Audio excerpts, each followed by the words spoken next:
ਅੱਲੇ ਨੂਰ ਪਾਇਆ कुदरत के सब बंदे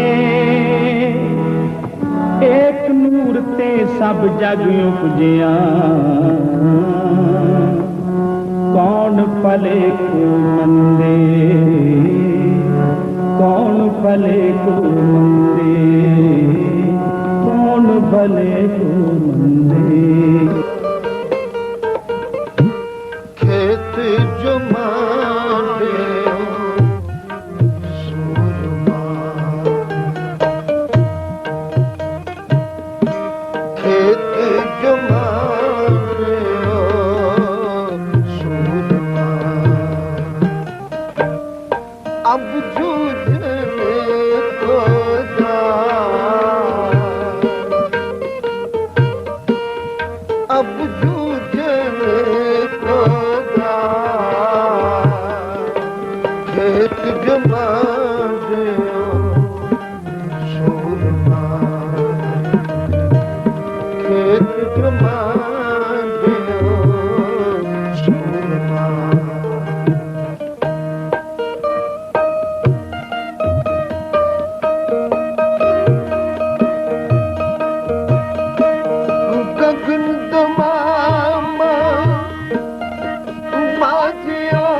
पिछले 12 वरियां विच पंजाब विच बड़ा लहू डुलिया है। हजारां औरतां दे सुहाग उजड़े ते हजारां मावां दे नौजवान पुत्तर इस लहू दी नदी विच गर्क हो गए हन। जो तहरीक कुछ सियासी आर्थिक अते धार्मिक मंगां नूं लै के शुरू होई सी उस नूं देश दी चंदरी राजनीति ने एक भयानक ते दुखदाई मोड़ दे दिता है।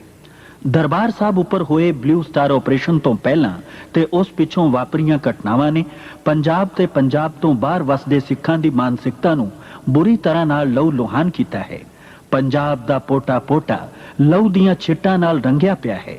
लोकां दे चेहरिਆਂ ते मायूसी है, दिल विच कसक ते अथाह पीड़ा दा होका है। इस बेबसी पिछे एक बड़ा वड्डा प्रश्न चिन्ह है। ओ सुभागी घड़ी कदों आवेगी ਜਦੋਂ ਲਹੂ ਸਿਮਦੇ ਪੰਜਾਬ ਵਿੱਚ ਮੁੜ ਅਮਨ ਕਾਇਮ ਹੋਵੇਗਾ। ਸਿੱਖ ਇਸ ਦੇਸ਼ ਦਾ ਅਨਿੱਖੜਵਾਂ ਅੰਗ ਹਨ। ਉਹਨਾਂ ਨੇ ਇਸ ਦੇਸ਼ ਦੀ ਆਜ਼ਾਦੀ ਲਈ ਬਾਕੀ ਹਰ ਜ਼ਾਤ ਤੇ ਪ੍ਰਾਂਤ ਦੇ ਲੋਕਾਂ ਤੋਂ ਕਿਤੇ ਵੱਧ ਕੁਰਬਾਨੀ ਕੀਤੀ ਹੈ। ਅਗਰ ਅਸੀਂ ਆਪਣੇ ਦੇਸ਼ ਦੀ ਹਿਸਟਰੀ ਦੇ ਉੱਤੇ ਨਜ਼ਰ ਪਾਈਏ ਤੇ ਸਾਨੂੰ ਪਤਾ ਲੱਗੇਗਾ ਕਿ ਸਾਡੀ ਜਿਹੜੀ ਆਜ਼ਾਦੀ ਦੀ ਜੰਗ ਸੀ ਉਸ ਦੇ ਵਿੱਚ ਕਿਸੇ ਨੇ ਸਭ ਤੋਂ ਜ਼ਿਆਦਾ ਨਮਾਇਆ ਹਿੱਸਾ ਲਿੱਤਾ ਤੇ ਸਾਡੇ ਸਿੱਖ ਭਰਾਵਾਂ ਨੇ ਲਿੱਤਾ। ਗਦਰ ਪਾਰਟੀ ਸਰਦਾਰ ਅਜੀਤ ਸਿੰਘ, ਗੁਰਦੀਪ ਸਿੰਘ ਜੀ ਕਾਮਾਗਾਟਾ ਮਾਰੂ ਵਾਲੇ, ਫਿਰ ਭਗਤ ਸਿੰਘ, ਊਧਮ ਸਿੰਘ, ਉਹਨਾਂ ਨੇ ਆਪਣੀਆਂ ਸ਼ਹਾਦਤਾਂ ਦਿੱਤੀਆਂ। 1947 ਵਿੱਚ ਜਦੋਂ ਮਜ਼ਹਬ ਦੇ ਨਾਂ ਤੇ ਪਾਕਿਸਤਾਨ ਦੀ ਸਿਰਜਣਾ ਕੀਤੀ ਜਾ ਰਹੀ ਸੀ ਤਾਂ ਸਿੱਖਾਂ ਦੇ ਨੇਤਾ ਮਾਸਟਰ ਤਾਰਾ ਸਿੰਘ ਨੇ ਸਿੱਖਾਂ ਲਈ ਕੋਈ ਵੱਖਰਾ ਰਾਸ਼ਟਰ ਮੰਗਣ ਦੀ ਬਜਾਏ ਆਪਣੀ ਕਿਸਮਤ ਨੂੰ ਭਾਰਤ ਨਾਲ ਜੋੜ ਲਿਆ ਸੀ। ਦਿੱਲੀ ਦੇ ਗੁਰਦੁਆਰਾ ਸੀਸਗੰਜ ਸਾਹਿਬ ਵਿੱਚ ਸੰਗਤਾਂ ਨੂੰ ਸੰਬੋਧਿਤ ਕਰਦਿਆਂ ਮਹਾਤਮਾ ਗਾਂਧੀ ਨੇ ਕਿਹਾ ਸੀ, ਆਜ਼ਾਦ ਭਾਰਤ ਵਿੱਚ ਐਸੀ ਕੋਈ ਗੱਲ ਨਹੀਂ ਕੀਤੀ ਜਾਏਗੀ ਜੋ ਸਿੱਖਾਂ ਨੂੰ ਪ੍ਰਵਾਨ ਨਾ ਹੋਵੇ। ਜਦੋਂ ਇੱਕ ਪੱਤਰਕਾਰ ਬੇਦੀ ਮਧੂਸੂਦਨ ਨੇ ਪੁੱਛਿਆ ਸੀ ਕਿ ਜੇ ਕਾਂਗਰਸ ਸਿੱਖਾਂ ਨਾਲ ਕੀਤੇ ਵਾਅਦੇ ਤੋਂ ਮੁੱਕਰ ਗਈ ਤਾਂ ਫਿਰ ਸਿੱਖ ਕੀ ਕਰਨਗੇ, ਉਹ ਕਹਿੰਦੇ ਜੇ ਮੁੱਕਰ ਜਾਣ ਫਿਰ ਤੁਹਾਨੂੰ ਤਲਵਾਰ ਚੁੱਕਣ ਦਾ ਹੱਕ ਹੋਏਗਾ। ਦੇਸ਼ ਦੀ ਵੰਡ ਤੋਂ ਪਹਿਲਾਂ ਕਾਂਗਰਸ ਦੇ ਇੱਕ ਇਜਲਾਸ ਵਿੱਚ ਬੋਲਦਿਆਂ ਪੰਡਿਤ ਨਹਿਰੂ ਨੇ ਕਿਹਾ ਸੀ, ਉੱਤਰੀ ਭਾਰਤ ਵਿੱਚ ਸਿੱਖਾਂ ਲਈ ਇੱਕ ਅਜਿਹੀ ਥਾਂ ਰਾਖਵੀਂ ਹੋਵੇਗੀ ਜਿੱਥੇ ਉਹਨਾਂ ਦਾ ਧਰਮ ਤੇ ਸੰਸਕ੍ਰਿਤੀ ਪ੍ਰਫੁੱਲਿਤ ਹੋ ਸਕਣਗੇ ਤੇ ਜਿੱਥੇ ਉਹ ਆਜ਼ਾਦੀ ਦੀ ਲੋਹ ਮਾਣ ਸਕਣਗੇ। 1947 ਵਿੱਚ ਦੇਸ਼ ਆਜ਼ਾਦ ਹੋਇਆ। ਪੱਛਮੀ ਪੰਜਾਬ ਦੀ ਬਹੁਤ ਸਾਰੀ ਸਿੱਖ ਤੇ ਹਿੰਦੂ ਵਸੋਂ ਉੱਜੜ ਕੇ ਪੂਰਬੀ ਪੰਜਾਬ ਤੇ ਆਜ਼ਾਦ ਭਾਰਤ ਦੇ ਹੋਰ ਹਿੱਸਿਆਂ ਵਿੱਚ ਆ ਗਈ, ਜਿੱਥੇ ਇਸ ਘੱਲੂਘਾਰੇ ਵਿੱਚ ਲੱਖਾਂ ਲੋਕਾਂ ਦੀਆਂ ਜਾਨਾਂ ਗਈਆਂ, ਅਰਬਾਂ ਤੇ ਖਰਬਾਂ ਰੁਪਏ ਦੀ ਜ਼ਮੀਨ ਤੇ ਜਾਇਦਾਦ ਪਾਕਿਸਤਾਨ ਰਹਿ ਗਈ। ਉੱਥੇ ਸਿੱਖਾਂ ਨੂੰ ਨਨਕਾਣਾ ਸਾਹਿਬ, ਪੰਜਾ ਸਾਹਿਬ ਤੇ ਹੋਰ ਸੈਂਕੜੇ ਗੁਰਧਾਮਾਂ ਤੋਂ ਵੀ ਮਹਿਰੂਮ ਹੋਣਾ ਪੈ ਗਿਆ, ਜਿਹੜੇ ਦੇਸ਼ ਦੀ ਵੰਡ ਸਮੇਂ ਪਾਕਿਸਤਾਨ ਰਹਿ ਗਏ ਸਨ। ਸਿੱਖਾਂ ਤੇ ਹਿੰਦੂਆਂ ਨੇ ਇਸ ਨੁਕਸਾਨ ਨੂੰ ਬੜੇ ਵੱਡੇ ਜਿਗਰੇ ਨਾਲ ਚੱਲਿਆ ਤੇ ਆਜ਼ਾਦ ਭਾਰਤ ਵਿੱਚ ਆਉਂਦਿਆਂ ਹੀ ਦੇਸ਼ ਦੇ ਨਿਰਮਾਣ ਵਿੱਚ ਲੱਗ ਪਏ। ਉਹਨਾਂ ਕੁਝ ਹੀ ਸਾਲਾਂ ਵਿੱਚ न सिर्फ अपने आप ਨੂੰ ਆਰਥਿਕ ਤੌਰ ਤੇ ਮਜ਼ਬੂਤ ਕਰ ਲਿਆ, ਸਗੋਂ ਪੰਜਾਬ ਨੂੰ ਸਮੁੱਚੇ ਦੇਸ਼ ਦਾ ਅੰਨ ਭੰਡਾਰ ਬਣਾ ਦਿੱਤਾ। ਪੰਜਾਬੀ ਅਖਾਣ ਹੈ, ਕੋਠਾ ਉਸਰਿਆ ਤਰਖਾਣ ਵਿਸਰਿਆ। ਦੇਸ਼ ਆਜ਼ਾਦ ਹੋਇਆ, ਸਮਾਂ ਬੀਤਣ ਨਾਲ ਦੇਸ਼ ਦੀ ਵੰਡ ਸਮੇਂ ਲੱਗੇ ਜ਼ਖਮ ਮਿਲਣੇ ਸ਼ੁਰੂ ਹੋ ਗਏ। ਦੇਸ਼ ਦੇ ਨੇਤਾਵਾਂ ਨੇ ਸਿੱਖਾਂ ਨਾਲ ਕੀਤੇ ਇਕਰਾਰਾਂ ਨੂੰ ਛਿੱਕੇ ਟੰਗ ਦਿੱਤਾ।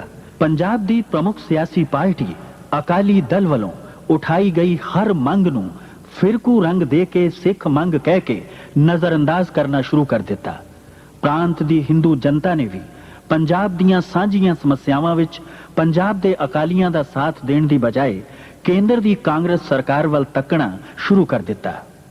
ਪੰਜਾਬ ਦੇ ਹਿੰਦੂਆਂ ਤੇ ਸਿੱਖਾਂ ਵਿੱਚ ਸਦੀਆਂ ਪੁਰਾਣੀ ਜੋ ਭਾਸ਼ਾਈ, ਸਾਹਿਤਕ ਤੇ ਸੱਭਿਆਚਾਰਕ ਸਾਂਝ ਤੁਰੀ ਆ ਰਹੀ ਸੀ, ਉਸ ਵਿੱਚ ਪਹਿਲੀ ਤਰੇੜ ਉਦੋਂ ਆਈ ਜਦੋਂ 1951 ਵਿੱਚ ਹੋਈ ਮਰਦਮਸ਼ੁਮਾਰੀ ਦੇ ਸਮੇਂ ਪੰਜਾਬ ਦੇ ਹਿੰਦੂਆਂ ਨੇ ਆਪਣੀ ਮਾਂ ਬੋਲੀ ਪੰਜਾਬੀ ਦੀ ਬਜਾਏ ਹਿੰਦੀ ਨੂੰ ਆਪਣੀ ਮਾਂ ਬੋਲੀ ਲਿਖਾਇਆ।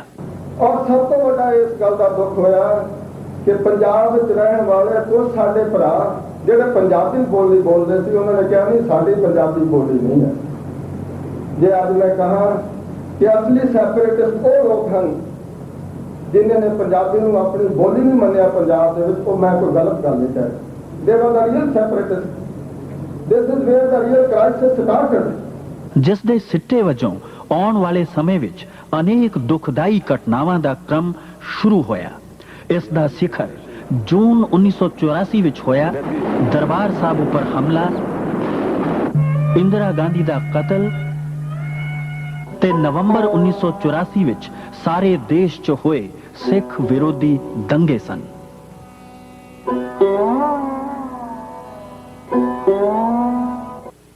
ਬੇਸ਼ੱਕ ਦਰਬਾਰ ਸਾਹਿਬ ਉੱਪਰ ਫੌਜੀ ਕਾਰਵਾਈ ਦਾ ਕੰਮ 3 ਜੂਨ ਨੂੰ ਹੀ ਸ਼ੁਰੂ ਹੋ ਗਿਆ ਸੀ, ਪਰ ਅਸਲ ਹਮਲਾ 5 ਜੂਨ 1984 ਨੂੰ ਹੋਇਆ। ਪੰਜਾਬ ਵਿੱਚ ਪਿਛਲੇ 225 ਵਰ੍ਹਿਆਂ ਵਿੱਚ ਇਹੋ ਜਿਹੀ ਦੁਖਦਾਈ ਤੇ ਸ਼ਰਮਨਾਕ ਘਟਨਾ ਪਹਿਲਾਂ ਕਦੇ ਨਹੀਂ ਸੀ ਵਾਪਰੀ।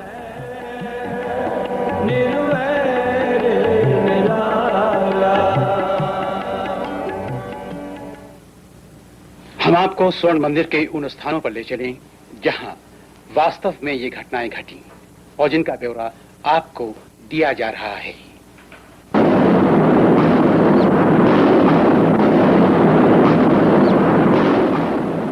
To put the record straight, I may tell you that on the day that we actually entered the Golden Temple complex, that's on the 5th of June, sometime in the afternoon at about 4 o'clock, we sent out an appeal, a sincere appeal to all the terrorists inside, a lot of innocent pilgrims inside, including women and children, to kindly come out and lay their arms.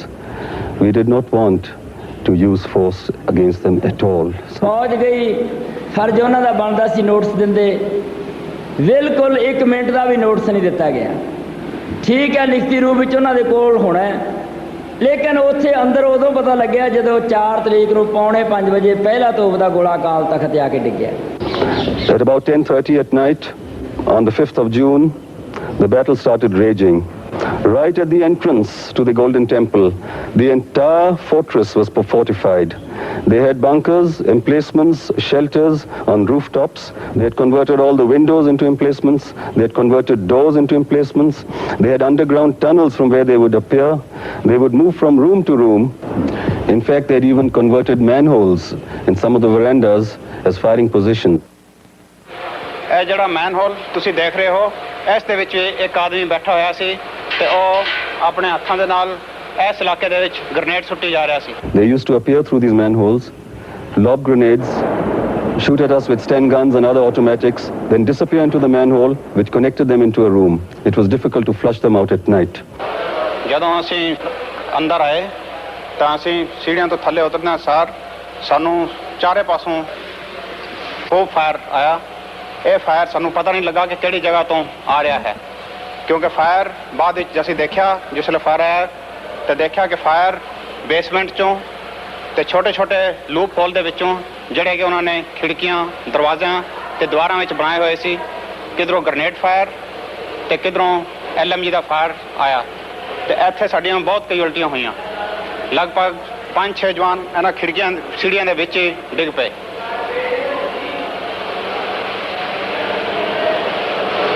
As far as the fortifications are concerned, the rooftops, the second floor, the first floor, the ground floor of all buildings were fortified. They had bunkers, they had fire trenches, they had the windows converted, doors converted, domes converted, gates converted, every conceivable thing converted into fixed defenses. I realized that even the approach to the Golden Temple complex would mean heavy casualties, but these had to be accepted. जब हमारे troops इस इलाके में पहुंचे तो यहाँ पर इतना जोर से फायर आया हमारे ऊपर कि तकरीबन 150 से 200 आदमी गिरे हुए थे। कुछ इनमें से मर चुके थे, कुछ जख्मी पड़े हुए थे। इसकी वजह ये थी कि अगर आप सामने की तरफ देखें तो आप देखेंगे कि जिस जगह लाल झंडा लगा हुआ है वहाँ से इन टेररिस्ट का फायर खुला। उसके साथ आप खिड़कियाँ देख रहे हैं, उनके अंदर छोटे छोटे होल बने हुए हैं, वहाँ से फायर आया। खिड़कियों के नीचे अगर आप देखें तो आपको सैंड बैग दिखाई देंगे, वहाँ से उनका फायर आया। इसी के साथ साथ अगर आप अपनी नज़र पिछली तरफ ले जाएं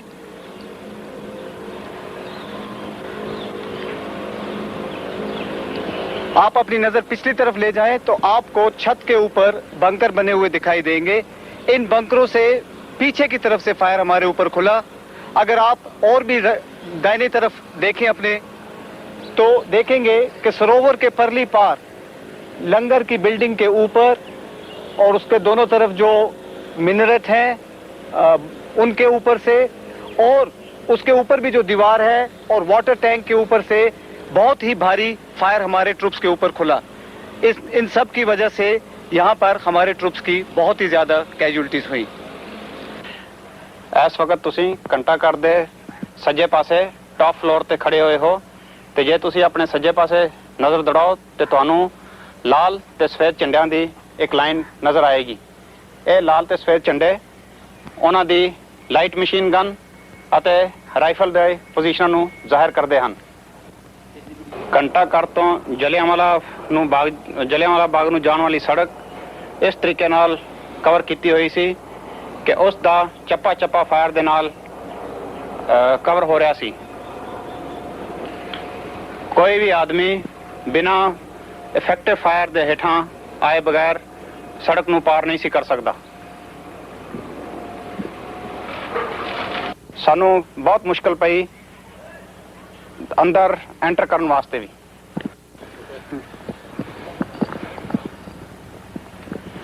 तुसी थोड़ा अपने सामने देखो, यह तुहानू एक कई मंजिला उच्ची बिल्डिंग नजर आ रही है जिसके ऊपर होटल टेंपल व्यू लिखा हुआ है। इस दी दूसरी तीसरी ते आखिरी मंजिल बंकरां दे नाल सब जगह ते बंकर बनाए हुए सी ते सब जगह तो अंधाधुंध ਫਾਇਰ ਪੈ ਰਿਹਾ ਸੀ। So somewhere around about 7 o'clock or so in the evening, I had to launch a preliminary operation to secure the Hotel Temple View, to secure the Akhara. ਸਾਨੂੰ ਸਭ ਤੋਂ ਜ਼ਿਆਦਾ ਪਰੇਸ਼ਾਨੀ ਇਹ ਜਿਹੜੇ ਦੋ ਉੱਚੇ ਉੱਚੇ ਬੁੰਗੇ ਤੁਸੀਂ ਦੇਖ ਰਹੇ ਹੋ ਤੇ ਇਹਨਾਂ ਦੇ ਪਿੱਛੇ ਹੀ ਇੱਕ ਵਾਟਰ ਟੈਂਕ ਦੇਖ ਰਹੇ ਹੋ, ਇਹਨਾਂ ਤੋਂ ਪਰੇਸ਼ਾਨੀ ਨਜ਼ਰ ਆਈ। ਇਹਨਾਂ ਦੇ ਉੱਪਰ ਕਈ ਟਾਇਰ ਦੇ ਵਿੱਚ ਉਹਨਾਂ ਨੇ ਡਿਫੈਂਸ ਲਿਆ ਹੋਇਆ ਸੀ ਤੇ ਸਾਨੂੰ ਇਹ ਨਹੀਂ ਸੀ ਪਤਾ ਲੱਗ ਰਿਹਾ ਕਿ ਫਾਇਰ ਕਿਹੜੀ ਕਿਹੜੀ ਜਗ੍ਹਾ ਤੋਂ ਆ ਰਿਹਾ ਹੈ। ਸਿਰਫ ਉੱਪਰ ਹੀ ਅਸੀਂ ਕੁਝ ਬੰਕਰ ਜਿਹੜੇ ਕਿ ਸੈਂਡਬੈਗ ਨਾਲ ਸਾਨੂੰ ਨਜ਼ਰ ਆਉਂਦੇ ਸੀਗੇ ਦੇਖ ਸਕਦੇ ਸੀ, ਔਰ ਥੱਲੇ ਕਿਹੜੀ ਜਗ੍ਹਾ ਤੋਂ ਫਾਇਰ ਆ ਰਿਹਾ ਹੈ ਇਸ ਗੱਲ ਦਾ ਪਤਾ ਲਗਾਉਣਾ ਬਹੁਤ ਮੁਸ਼ਕਲ ਸਾਡੇ ਵਾਸਤੇ ਰਿਹਾ। ਇਸ ਕਰਕੇ ਅਸੀਂ ਇਸ ਨੂੰ ਉਸ ਰਾਤ ਦੇ ਵਿੱਚ ਠੀਕ ਤਰੀਕੇ ਨਾਲ ਟੈਕਲ ਨਹੀਂ ਕਰ ਸਕੇ ਤੇ ਅਗਲੇ ਦਿਨ ਜਦੋਂ ਦਿਨ ਦੇ ਵਿੱਚ ਸਾਨੂੰ ਪਤਾ ਲੱਗਾ ਕਿ ਉਹਨਾਂ ਦਾ ਫਾਇਰ ਇਹਨਾਂ ਜਗ੍ਹਾ ਤੋਂ ਆ ਰਿਹਾ ਹੈ ਤੇ ਫਿਰ ਅਸੀਂ ਇਹਨਾਂ ਨੂੰ ਇੱਕ ਇੱਕ ਕਰਕੇ ਤੇ ਟੈਕਲ ਕੀਤਾ। I started suffering casualties from the moment I made my entrance from both directions. My progress towards the Akal Takht was extremely slow. My commandos who were to lead the infantry and get to the Akal Takht at the earliest to be able to carry out a commando operation and secure the Akal Takht with as little loss of life as possible started suffering very heavy casualties. अगर आप अकाल तख्त की तरफ नीचे की तरफ देखें तो आपको दिखाई देगा कि उसके अंदर उसके संगमरमर के पत्थर को काट करके उसके अंदर बंकर बनाए गए हैं और उसके अंदर पिल बॉक्सेस बनाए गए हैं और जिसके अंदर से कि ऑटोमेटिक फायर आया, LMGs का फायर आया। इस इलाके में कम से कम 20 से ऊपर LMG लगी हुई थी जिनका ऑटोमेटिक फायर हमारे ट्रुप्स के ऊपर आया। इसके अलावा जो मैंने आपको पहली जगह दिखाई है, इन सब चीजों का फायर शामिल करते हुए ये तकरीबन एक किलिंग ग्राउंड सा बन गया था जिसके अंदर हमारे ऊपर बहुत नुकसान हुआ। As far as the terrorists are concerned, their casualties range to about 300 to 400. We are still counting them. They're still being picked up under debris and underground basements and tunnels, and there are about 1,500 or so of them who have been apprehended. Akal Takht ਢਹਿ ਕਰਤਾ ਜੋ ਮੇਰਾ ਅੰਦਾਜ਼ਾ ਹੈ 7 ਤੇ 8 ਦੇ ਹਜ਼ਾਰ ਉੱਥੇ ਸਿੰਘ ਸ਼ਹੀਦ ਹੋਇਆ। ਹਰਮੰਦਰ ਸਾਹਿਬ ਗੁਰੂ ਰਾਮਦਾਸ ਸਰਾਂ ਵਿੱਚ, ਗੁਰੂ ਨਾਨਕ ਨਿਵਾਸ ਵਿੱਚ ਔਰ ਤੇਜਾ ਸਿੰਘ ਸਮੁੰਦਰੀ ਹਾਲ ਵਿੱਚ ਧੋਣ ਦਾ ਵੀ ਯਤਨ ਕੀਤਾ ਹੈ। ਤੇਜਾ ਸਿੰਘ ਸਮੁੰਦਰੀ ਹਾਲ ਵਿੱਚ ਲਾਸ਼ਾਂ ਨਾਲ ਲਾਸ਼ਾਂ ਜਿੱਥੇ ਪਈਆਂ ਸੀ ਖੂਨ ਦੇ ਨਿਸ਼ਾਨ ਅਜੇ ਉਸੇ ਤਰ੍ਹਾਂ ਹੱਥਾਂ ਦੇ ਪੈਰਾਂ ਦੇ ਨਿਸ਼ਾਨ ਨੇ। ਇਹ ਗ੍ਰਿਫਤਾਰੀ ਕਰਨ ਤੋਂ ਬਾਅਦ ਤਸੀਹੇ ਦੇ ਕੇ ਉਹਨਾਂ ਸਿੰਘਾਂ ਨੂੰ ਸ਼ਹੀਦ ਕੀਤਾ ਗਿਆ। ਮੈਨੂੰ ਇੱਕ ਸੱਜਣ ਨੇ ਦੱਸਿਆ ਜਿੱਥੇ ਬ੍ਰਹਮ ਬੂਟਾ ਹੈ ਉੱਥੇ ਇੰਨੇ ਸਿੰਘ ਸ਼ਹੀਦ ਹੋਏ, ਕਹਿੰਦੇ ਜਦੋਂ ਲੰਘਦੇ ਸੀ ਪੈਰ ਜਿਹੜਾ ਸੀ ਖੂਨ ਨਾਲ ਭਿੱਜਦਾ ਸੀ। We used complete restraint. All troops were instructed that under no circumstances was any fire to be directed towards Harminder Sahib.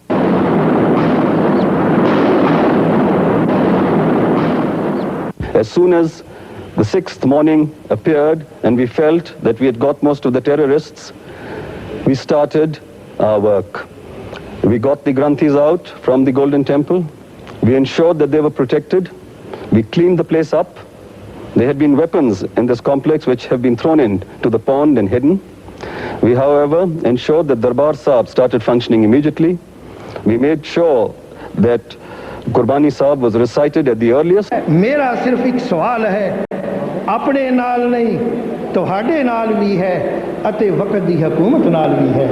ਭਾਈ ਸੁਰਿੰਦਰ ਸਿੰਘ ਜੀ ਦਰਬਾਰ ਸਾਹਿਬ ਦੀ ਮਰਿਆਦਾ ਦੱਸ ਰਹੇ ਸਨ। ਭਾਈ ਮਨੀ ਸਿੰਘ ਜੀ ਤੁਹਾਡੇ ਅਸੀਂ ਰਿਣੀ ਹਾਂ ਜਿਨ੍ਹਾਂ ਨੇ ਦਰਬਾਰ ਸਾਹਿਬ ਦੀ ਮਰਿਆਦਾ ਬਣਾਈ ਜਿਹੜੇ ਕੋਈ ਹਟਾ ਨਹੀਂ ਸਕੇਗਾ ਅਤੇ ਸਿਰਫ 5 ਦਿਨ ਮੇਰੀ ਹੋਸ਼ ਅੰਦਰ 5 ਜੂਨ ਤੋਂ ਲੈ ਕੇ 9 ਜੂਨ ਤੱਕ वो मर्यादा ही नहीं अंदर प्रकाश नहीं होया। इस हमले दौरान दरबार साहब दे आसपास ते विशेष तौर ते अकाल तख्त दी तबाही बयान करन तो बाहर सी। दरबार साहिब कॉम्पलैक्स विच ही बनी सिख रेफरेंस लाइब्रेरी जला के राख कर दी गई। इस विच पंजाब ते सिख इतिहास नाल संबंधित हजारां दुर्लभ पुस्तकां, साहित्यक रचनावां, गुरु साहिबान द्वारा लिखे हुक्मनामे ਅਤੇ 3000 ਤੋਂ ਵੱਧ ਹੱਥ ਲਿਖਿਤ ਗੁਰੂ ਗ੍ਰੰਥ ਸਾਹਿਬ ਦੀਆਂ ਬੀੜਾਂ ਤਬਾਹ ਕਰ ਦਿੱਤੀਆਂ ਗਈਆਂ। ਸਰਕਾਰੀ ਤੌਰ ਤੇ ਇਸ ਸਾਰੀ ਕਾਰਵਾਈ ਨੂੰ ਜਾਇਜ਼ ਕਰਾਰ ਦਿੰਦੇ ਹੋਏ ਇਹ ਕਿਹਾ ਗਿਆ ਕਿ ਸਰਕਾਰ ਕੋਲ ਇਸ ਤੋਂ ਬਿਨਾਂ ਕੋਈ ਵਿਕਲਪ ਰਹਿ ਹੀ ਨਹੀਂ ਸੀ ਗਿਆ। Our action was not against the Sikhs, it was not against the Sikh religion, it was not against the Golden Temple. It was against a very small, comparatively small group in which we believe there were other people too, not only Sikhs, who were desecrating the holy place. And the action was against them. दरअसल सरकार ਦਾ ਨਜ਼ਰੀਆ ਕੀ ਹੈ? ਸਰਕਾਰ ਦਾ ਨਜ਼ਰੀਆ ਸਿੱਖੀ ਨੂੰ ਖਤਮ ਕਰਨ ਦਾ ਹੈ। ਇਹ ਸਰਕਾਰ ਦੀ ਸਾਜ਼ਿਸ਼ ਸੀ। ਸਰਕਾਰ ਸਿੱਖਾਂ ਨੂੰ ਸਬਕ ਸਿਖਾਉਣਾ ਚਾਹੁੰਦੀ ਸੀ। ਫੌਜ ਗਈ, ਫੌਜ ਵਿਰੋਧੀ ਦੇਸ਼ਾਂ ਨਾਲ ਲੜਦੀ ਹੈ ਔਰ ਮੈਂ ਸਮਝਣਾ ਉਹ ਸਿੱਖ ਕੌਮ ਉੱਤੇ ਜਿਹਨੇ ਦੇਸ਼ ਦੀਆਂ ਹੱਦਾਂ ਤੇ ਰਾਖੀ ਕੀਤੀ ਉਹਨੂੰ ਮਾਰਨ ਲਈ, ਉਹਦਾ ਹਰਮੰਦਰ, ਉਹਦਾ ਅਕਾਲ ਤਖਤ ਢਾਉਣ ਲਈ ਫੌਜ ਨੂੰ ਚਾੜਿਆ। ਇਹ ਦੇਸ਼ ਦੀ ਸਰਕਾਰ ਦੇ ਮੱਥੇ ਰਹਿੰਦੀ ਦੁਨੀਆ ਤੱਕ ਕਲੰਕ ਰਹੇਗਾ। ਲੋਕਾਂ ਵਿੱਚ ਇਸ ਦੁਖਦਾਈ ਘਟਨਾ ਦਾ ਪ੍ਰਤੀਕਰਮ ਇੰਨਾ ਗਹਿਰਾ ਸੀ ਕਿ ਉਹ ਸਮੁੱਚੀ ਸਿੱਖ ਕੌਮ ਦੀ ਇੱਜ਼ਤ ਨੂੰ ਜ਼ਲੀਲ ਕੀਤਾ ਗਿਆ ਸਮਝਣ ਲੱਗ ਪਏ। ਜਦੋਂ ਵੀ ਕਿਸੇ ਕੌਮ ਦਾ ਧਾਰਮਿਕ ਮੱਕਾ ਢਾਇਆ ਜਾਵੇ, ਸ੍ਰੀ ਅਕਾਲ ਤਖਤ ਸਾਹਿਬ ਢਾਇਆ ਜਾਵੇ, ਧੀਆਂ ਭੈਣਾਂ ਦੀ ਬੇਪਰਵਾਹੀ ਕੀਤੀ ਜਾਵੇ, ਨੌਜਵਾਨਾਂ ਦਾ ਕਤਲੇਆਮ ਕੀਤਾ ਜਾਵੇ, ਬੱਚਿਆਂ ਨੂੰ ਸ਼ਹੀਦ ਕੀਤਾ ਜਾਵੇ, ਉਹ ਤੁਸੀਂ ਦੇਖ ਲਓ ਵੀ ਕਿੰਨੀ ਕੁ ਮਤਲਬ ਵੀ ਦੁਰਦਸ਼ਾ ਉਸ ਕੌਮ ਦੀ, ਉਸ ਇਨਸਾਨ ਦੀ, ਉਹਨਾਂ ਦੀ ਹੋ ਸਕਦੀ ਜਿੰਨੀ ਕੁ ਮਤਲਬ ਸਾਡੀ ਹੋਈ ਆ। I at that time warned Mrs. Gandhi before Blue Star, and she kept assuring me that there would be no question of sending the army into the temple. She did it, and I quoted Urdu couplet in Parliament at her, which I think sums up. वो वक्त भी देखा तारीख की घड़ियों ने, लम्हों ने खता की थी, सदियों ने सजा पाई. And I told Mrs. Gandhi, you made a blunder and the country will pay the price. 1984 ਵਿੱਚ ਦਰਬਾਰ ਸਾਹਿਬ ਉੱਪਰ ਹੋਏ ਹਮਲੇ ਤੋਂ ਬਾਅਦ ਪੰਜਾਬ ਵਿੱਚ ਕਦੇ ਸ਼ਾਂਤੀ ਨਹੀਂ ਹੋਈ। ਪੰਜਾਬ ਦੇ ਅਜੋਕੇ ਦੁਖਾਂਤ ਦਾ ਮੁੱਢ ਪੰਜਾਬੀ ਸੂਬਾ ਅੰਦੋਲਨ ਦੇ ਨਾਲ ਹੀ ਸ਼ੁਰੂ ਹੋ ਗਿਆ। ਨਹਿਰੂ ਸਰਕਾਰ ਦੇ ਸਮੇਂ ਜਦੋਂ ਦੇਸ਼ ਦੇ ਹੋਰ ਹਿੱਸਿਆਂ ਵਿੱਚ ਭਾਸ਼ਾ ਦੇ ਆਧਾਰ ਤੇ ਸੂਬੇ ਬਣਾਏ ਜਾ ਰਹੇ ਸਨ ਤਾਂ ਉੱਤਰੀ ਭਾਰਤ ਵਿੱਚ ਪੰਜਾਬੀ ਸੂਬਾ ਜ਼ਿੰਦਾਬਾਦ ਦਾ ਨਾਰਾ ਲਗਾਉਣ ਤੇ ਵੀ ਪਾਬੰਦੀ ਲਗਾ ਦਿੱਤੀ ਗਈ ਸੀ।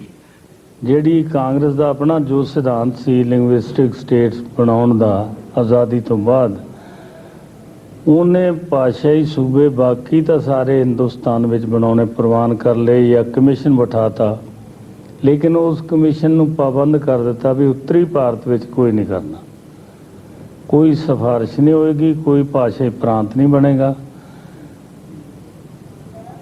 ਐਜੀਟੇਸ਼ਨ ਸ਼ੁਰੂ ਹੋਈ, ਪੰਜਾਬੀ ਸੂਬਾ ਜ਼ਿੰਦਾਬਾਦ। ਤੇ ਤੁਸੀਂ ਹੈਰਾਨ ਹੋਵੋਗੇ ਵੀ ਉਸ ਵੇਲੇ ਦੀ ਲੀਡਰਸ਼ਿਪ ਨੇ, ਉਸ ਵੇਲੇ ਦੀ ਸਰਕਾਰ ਨੇ, ਜਿਹਦੇ ਮੁਖੀ ਪੰਡਤ ਜਵਾਹਰ ਲਾਲ ਔਰ ਨਕਾਟਜੂ ਵਗੈਰਾ ਸਨ, ਉਹਨਾਂ ਨੇ ਬੈਨ ਕਰ ਦਿੱਤਾ, ਇਹ ਪਟੇਲ ਵੀ ਜ਼ਿੰਦਾ ਸਨ ਉਦੋਂ, ਕਿ ਤੁਸੀਂ ਪੰਜਾਬੀ ਸੂਬਾ ਜ਼ਿੰਦਾਬਾਦ ਵੀ ਨਹੀਂ ਕਹਿ ਸਕਦੇ। ਇਸ ਪਾਬੰਦੀ ਨੂੰ ਤੋੜਨ ਲਈ 14,000 ਸਿੱਖ ਜੇਲ੍ਹਾਂ ਵਿੱਚ ਗਏ। 14,000 ਜੇਲ੍ਹਾਂ ਵਿੱਚ ਜਾਣ ਤੋਂ ਬਾਅਦ ਸਾਨੂੰ ਇੰਨੀ ਕੁ ਗੱਲ ਕਹਿਣ ਦੀ ਆਜ਼ਾਦੀ ਮਿਲੀ, ਚੰਗਾ ਤੁਸੀਂ ਪੰਜਾਬੀ ਸੂਬਾ ਆਜ਼ਾਦ ਕਹਿ ਸਕਦੇ ਹੋ, ਪੰਜਾਬੀ ਸੂਬਾ ਜਿੰਦਾਬਾਦ ਕਹਿ ਸਕਦੇ ਹੋ। ਫਿਰ ਪੰਜਾਬੀ ਸੂਬੇ ਲਈ ਲੜਾਈ ਲੜੀ। ਚਾਹੀਦਾ ਤਾਂ ਇਹ ਸੀ ਆਜ਼ਾਦੀ ਤੋਂ ਬਾਅਦ ਲੋਕਾਂ ਨੂੰ ਇਹ ਮੌਕਾ ਹੀ ਨਾ ਮਿਲਦਾ। ਜਿਸ ਤਰ੍ਹਾਂ ਆਜ਼ਾਦ ਦੇਸ਼ਾਂ ਦੀਆਂ ਸਰਕਾਰਾਂ ਇਮਾਨਦਾਰੀ ਨਾਲ ਬੋਲੀ ਦੇ ਮਸਲੇ, ਕਲਚਰ ਦੇ ਮਸਲੇ ਆਉਂਦਿਆਂ ਸਾਰ ਇਹ ਪਹਿਲਾ ਮਸਲੇ ਹੱਲ ਕਰ ਦਿੰਦੇ ਨੇ ਤਾਂ ਕਿ ਕਿਸੇ ਬੰਦੇ ਨੂੰ ਸਰਕਾਰ ਤੇ ਇਤਰਾਜ਼ ਕਰਨ ਦਾ ਮੌਕਾ ਨਾ ਮਿਲੇ। ਪਰ ਸਾਡੇ ਦੇਸ਼ ਦੇ ਹੁਕਮਰਾਨਾਂ ਨੇ, ਉਹਨਾਂ ਨੂੰ ਸ਼ਾਇਦ ਫਾਇਦਾ ਹੀ ਇਸੇ ਗੱਲ ਵਿੱਚ ਸੀ, ਬੋਲੀ ਦੇ ਝਗੜੇ ਹੋਈ ਜਾਣ, ਸਾਡੀ ਗੱਦੀ ਕਾਇਮ ਰਹੇ। ਜੇ ਇਮਾਨਦਾਰੀ ਨਾਲ ਸੋਚਦੇ ਸ਼ਾਇਦ ਗੱਦੀ ਉਹਨਾਂ ਦੀ ਇਦੋਂ ਵੀ ਤਕੜੀ ਹੋਣੀ ਸੀ। ਜੇ ਮਸਲੇ ਹੱਲ ਹੋ ਜਾਂਦੇ ਸਾਰੇ, ਬੋਲੀ ਦਾ ਮਸਲਾ, ਸੂਬਿਆਂ ਦਾ ਮਸਲਾ ਔਰ ਘੱਟ ਗਿਣਤੀਆਂ ਦਾ ਮਸਲਾ, ਇਹ ਮਸਲੇ ਆਉਂਦਿਆਂ ਸਾਰ ਹੱਲ ਹੋ ਜਾਂਦੇ, ਸ਼ਾਇਦ ਉਹਨਾਂ ਨੂੰ ਵੀ ਆਪਣੀ ਗੱਦੀ ਦਾ ਫਿਕਰ ਨਹੀਂ ਸੀ ਰਹਿਣਾ। ਇਹ ਭੁਲੇਖਾ ਸੀ ਉਹਨਾਂ ਨੂੰ। पंजाबी सूबे ਲਈ ਲਾਇਆ ਗਿਆ ਮੋਰਚਾ ਕਈ ਸਾਲ ਚੱਲਦਾ ਰਿਹਾ। ਮਾਸਟਰ ਤਾਰਾ ਸਿੰਘ ਤੇ ਸੰਤ ਫਤਿਹ ਸਿੰਘ ਨੇ ਇਸ ਮੋਰਚੇ ਦੀ ਅਗਵਾਈ ਕੀਤੀ। ਪੰਜਾਬੀ ਸੂਬੇ ਦੇ ਮੋਰਚੇ ਲਈ ਸਭ ਤੋਂ ਵੱਧ ਕੁਰਬਾਨੀ ਸਿੱਖਾਂ ਨੂੰ ਹੀ ਕਰਨੀ ਪਈ, ਕਿਉਂਕਿ ਪੰਜਾਬ ਦੀ ਬਹੁਤੀ ਹਿੰਦੂ ਜਨਤਾ ਇਸ ਹੱਕ ਵਿੱਚ ਨਹੀਂ ਸੀ ਕਿ ਉੱਤਰੀ ਭਾਰਤ ਵਿੱਚ ਕੋਈ ਅਜਿਹਾ ਸੂਬਾ ਬਣੇ ਜਿੱਥੇ ਕਿ ਸਿੱਖ ਬਹੁ ਗਿਣਤੀ ਵਿੱਚ ਹੋ ਜਾਣ। ਆਮ ਤੌਰ ਤੇ ਉਹਨਾਂ ਨੇ ਇਸ ਮੰਗ ਦਾ ਵਿਰੋਧ ਹੀ ਕੀਤਾ। 1965 ਵਿੱਚ ਹਿੰਦ ਪਾਕਿਸਤਾਨ ਦੀ ਜੰਗ ਸ਼ੁਰੂ ਹੋ ਜਾਣ ਕਾਰਨ ਇਹ ਮੋਰਚਾ ਅੱਗੇ ਪਾ ਦਿੱਤਾ ਗਿਆ। ਹਿੰਦ ਪਾਕ ਲੜਾਈ ਵਿੱਚ ਸਿੱਖਾਂ ਨੇ ਵੱਧ ਚੜ ਕੇ ਹਿੱਸਾ ਲਿਆ। ਆਖਰ ਇੰਦਰਾ ਸਰਕਾਰ ਨੇ 1966 ਵਿੱਚ ਪੰਜਾਬੀ ਸੂਬੇ ਦੀ ਮੰਗ ਤਾਂ ਪ੍ਰਵਾਨ ਕਰ ਲਈ, ਪਰ ਚੰਡੀਗੜ੍ਹ ਜਿਸ ਨੂੰ ਪੰਜਾਬ ਦੀ ਰਾਜਧਾਨੀ ਵਜੋਂ ਵਿਕਸਿਤ ਕੀਤਾ ਗਿਆ ਸੀ, ਉਸ ਨੂੰ ਹਰਿਆਣਾ ਤੇ ਪੰਜਾਬ ਦੀ ਸਾਂਝੀ ਰਾਜਧਾਨੀ ਰਹਿਣ ਦਿੱਤਾ ਗਿਆ। ਪੰਜਾਬ ਦੇ ਬਹੁਤ ਸਾਰੇ ਪੰਜਾਬੀ ਬੋਲਦੇ ਇਲਾਕੇ ਜਾਂ ਤੇ ਹਰਿਆਣਾ ਨੂੰ ਦੇ ਦਿੱਤੇ ਗਏ ਜਾਂ ਹਿਮਾਚਲ ਦੇ ਹਿੱਸੇ ਆ ਗਏ। ਪੰਜਾਬ ਦੀ ਬਹੁਤ ਸਾਰੀ ਵਸੋਂ ਤੇ ਖਾਸ ਕਰਕੇ ਅਕਾਲੀ ਨੇਤਾ ਇਹੋ ਜਿਹਾ ਲੰਗੜਾ ਸੂਬਾ ਲੈ ਕੇ ਖੁਸ਼ ਨਹੀਂ ਸਨ। It was a long run struggle in which about 65,000 people had to court arrest, and ultimately when Punjabi Suba was formed, it was not according to the wishes of the people. Punjabi ਸੂਬੇ ਦੀ ਸਥਾਪਤੀ ਮਗਰੋਂ ਪੰਜਾਬ ਦੇ ਸਿਆਸੀ ਹਾਲਾਤ ਨੇ ਇੱਕ ਨਵਾਂ ਮੋੜ ਲੈਣਾ ਸ਼ੁਰੂ ਕਰ ਦਿੱਤਾ। ਅਕਾਲੀ ਦਲ ਨੇ ਆਨੰਦਪੁਰ ਸਾਹਿਬ ਵਿਖੇ ਆਪਣੇ ਸਾਲਾਨਾ ਇਜਲਾਸ ਵਿੱਚ ਬਹੁ ਚਰਚਿਤ ਆਨੰਦਪੁਰ ਸਾਹਿਬ ਦਾ ਮਤਾ ਪਾਸ ਕੀਤਾ। ਇਸ ਮਤੇ ਵਿੱਚ ਰਾਜਾਂ ਨੂੰ ਵੱਧ ਅਧਿਕਾਰ ਦੇਣ ਦੀ ਗੱਲ ਕਹੀ ਗਈ ਸੀ।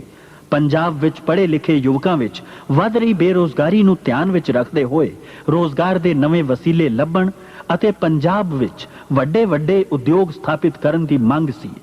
ਹਰਿਆਣੇ ਵਿੱਚ ਰਹਿ ਗਏ ਪੰਜਾਬੀ ਬੋਲਦੇ ਇਲਾਕੇ ਤੇ ਚੰਡੀਗੜ੍ਹ ਪੰਜਾਬ ਨੂੰ ਦੇਣ ਬਾਰੇ ਵੀ ਕਿਹਾ ਗਿਆ ਸੀ। ਫੌਜ ਵਿੱਚ ਸਿੱਖਾਂ ਦੇ ਮੌਜੂਦਾ ਅਨੁਪਾਤ ਨੂੰ ਕਾਇਮ ਰੱਖਣ ਤੇ ਰਾਵੀ ਬਿਆਸ ਦੇ ਪਾਣੀਆਂ ਦੀ ਸਹੀ ਵੰਡ ਬਾਰੇ ਵੀ ਜ਼ੋਰ ਦਿੱਤਾ ਗਿਆ ਸੀ। ਜਿੱਥੇ ਆਨੰਦਪੁਰ ਸਾਹਿਬ ਦੇ ਮਤੇ ਵਿੱਚ ਪਾਸ ਕੀਤੀਆਂ ਗਈਆਂ ਬਹੁਤੀਆਂ ਮੰਗਾਂ ਦਾ ਸੰਬੰਧ ਪੰਜਾਬ ਦੀ ਸਮੁੱਚੀ ਵਸੋਂ ਨਾਲ ਸੀ, ਉੱਥੇ ਕਾਂਗਰਸ ਸਰਕਾਰ ਨੇ ਇਸ ਮਤੇ ਨੂੰ ਦੇਸ਼ ਦੀ ਏਕਤਾ ਤੇ ਅਖੰਡਤਾ ਨੂੰ ਭਾਰੀ ਖਤਰੇ ਦੀ ਦਸਤਾਵੇਜ਼ ਕਹਿ ਕੇ ਇਸ ਨੂੰ ਥਾਂ ਥਾਂ ਤੇ ਬਦਨਾਮ ਕਰਨਾ ਸ਼ੁਰੂ ਕਰ ਦਿੱਤਾ। ਜੇ ਉਹ ਸਾਰੇ ਦੇਸ਼ ਲਈ ਵੱਧ ਅਧਿਕਾਰਾਂ ਦਾ ਮੰਗ ਕਰਦਾ ਆਨੰਦਪੁਰ ਸਾਹਿਬ ਦਾ ਮਤਾ, ਫਿਰ ਇਸ ਗੱਲ ਨਾਲ ਵੱਖਵਾਦੀ ਕਹਿ ਕੇ ਕਿਉਂ ਸਾਨੂੰ ਟਾਲਿਆ ਜਾਵੇ। ਪੰਜਾਬ ਦੀ ਅਕਾਲੀ ਪਾਰਟੀ ਸਰਕਾਰ ਪਾਸ ਲਗਾਤਾਰ ਆਪਣੀਆਂ ਮੰਗਾਂ ਪੇਸ਼ ਕਰਦੀ ਰਹੀ, ਪਰ ਕੇਂਦਰ ਵਿੱਚ ਬੈਠੀ ਕਾਂਗਰਸ ਸਰਕਾਰ ਪੰਜਾਬ ਦੀਆਂ ਹੱਕੀ ਮੰਗਾਂ ਨੂੰ ਵੀ ਵਿਘਟਨਕਾਰੀ ਕਹਿ ਕੇ ਨਜ਼ਰਅੰਦਾਜ਼ ਕਰਦੀ ਰਹੀ। ਹਰੀ ਕ੍ਰਾਂਤੀ ਤੋਂ ਬਾਅਦ ਪੰਜਾਬ ਜਿੱਥੇ ਆਰਥਿਕ ਤੌਰ ਤੇ ਖੁਸ਼ਹਾਲ ਹੋ ਗਿਆ ਸੀ, ਉੱਥੇ ਪੜ੍ਹੇ ਲਿਖੇ ਨੌਜਵਾਨਾਂ ਵਿੱਚ ਬੇਕਾਰੀ ਦੀ ਸਮੱਸਿਆ ਗੰਭੀਰ ਰੂਪ ਧਾਰਨ ਕਰਦੀ ਜਾ ਰਹੀ ਸੀ। ਪੰਜਾਬ ਦੀਆਂ ਸਮੱਸਿਆਵਾਂ ਬਾਰੇ ਕੋਈ ਵੀ ਕੌਮੀ ਪਾਰਟੀ ਜਾਂ ਕਾਂਗਰਸ ਸਰਕਾਰ ਗੰਭੀਰ ਨਹੀਂ ਸੀ। 1978 ਵਿੱਚ ਅੰਮ੍ਰਿਤਸਰ ਵਿਖੇ ਹੋਏ ਨਿਰੰਕਾਰੀ ਸਮਾਗਮ ਦੇ ਸਮੇਂ ਅਖੰਡ ਕੀਰਤਨੀ ਜੱਥੇ ਦੇ 13 ਸਿੰਘਾਂ ਨੂੰ ਸ਼ਹੀਦ ਕਰ ਦਿੱਤਾ ਗਿਆ। ਉਹ ਅਵਤਾਰ ਬਾਣੀ ਵਿੱਚ ਕਹੇ ਗਏ ਅਪਮਾਨਜਨਕ ਸ਼ਬਦਾਂ ਦਾ ਸ਼ਾਂਤਮਈ ਢੰਗ ਨਾਲ ਵਿਰੋਧ ਕਰਨ ਲਈ ਸ਼ਬਦ ਕੀਰਤਨ ਕਰਦੇ ਨਿਰੰਕਾਰੀ ਸਮਾਗਮ ਵੱਲ ਜਾ ਰਹੇ ਸਨ।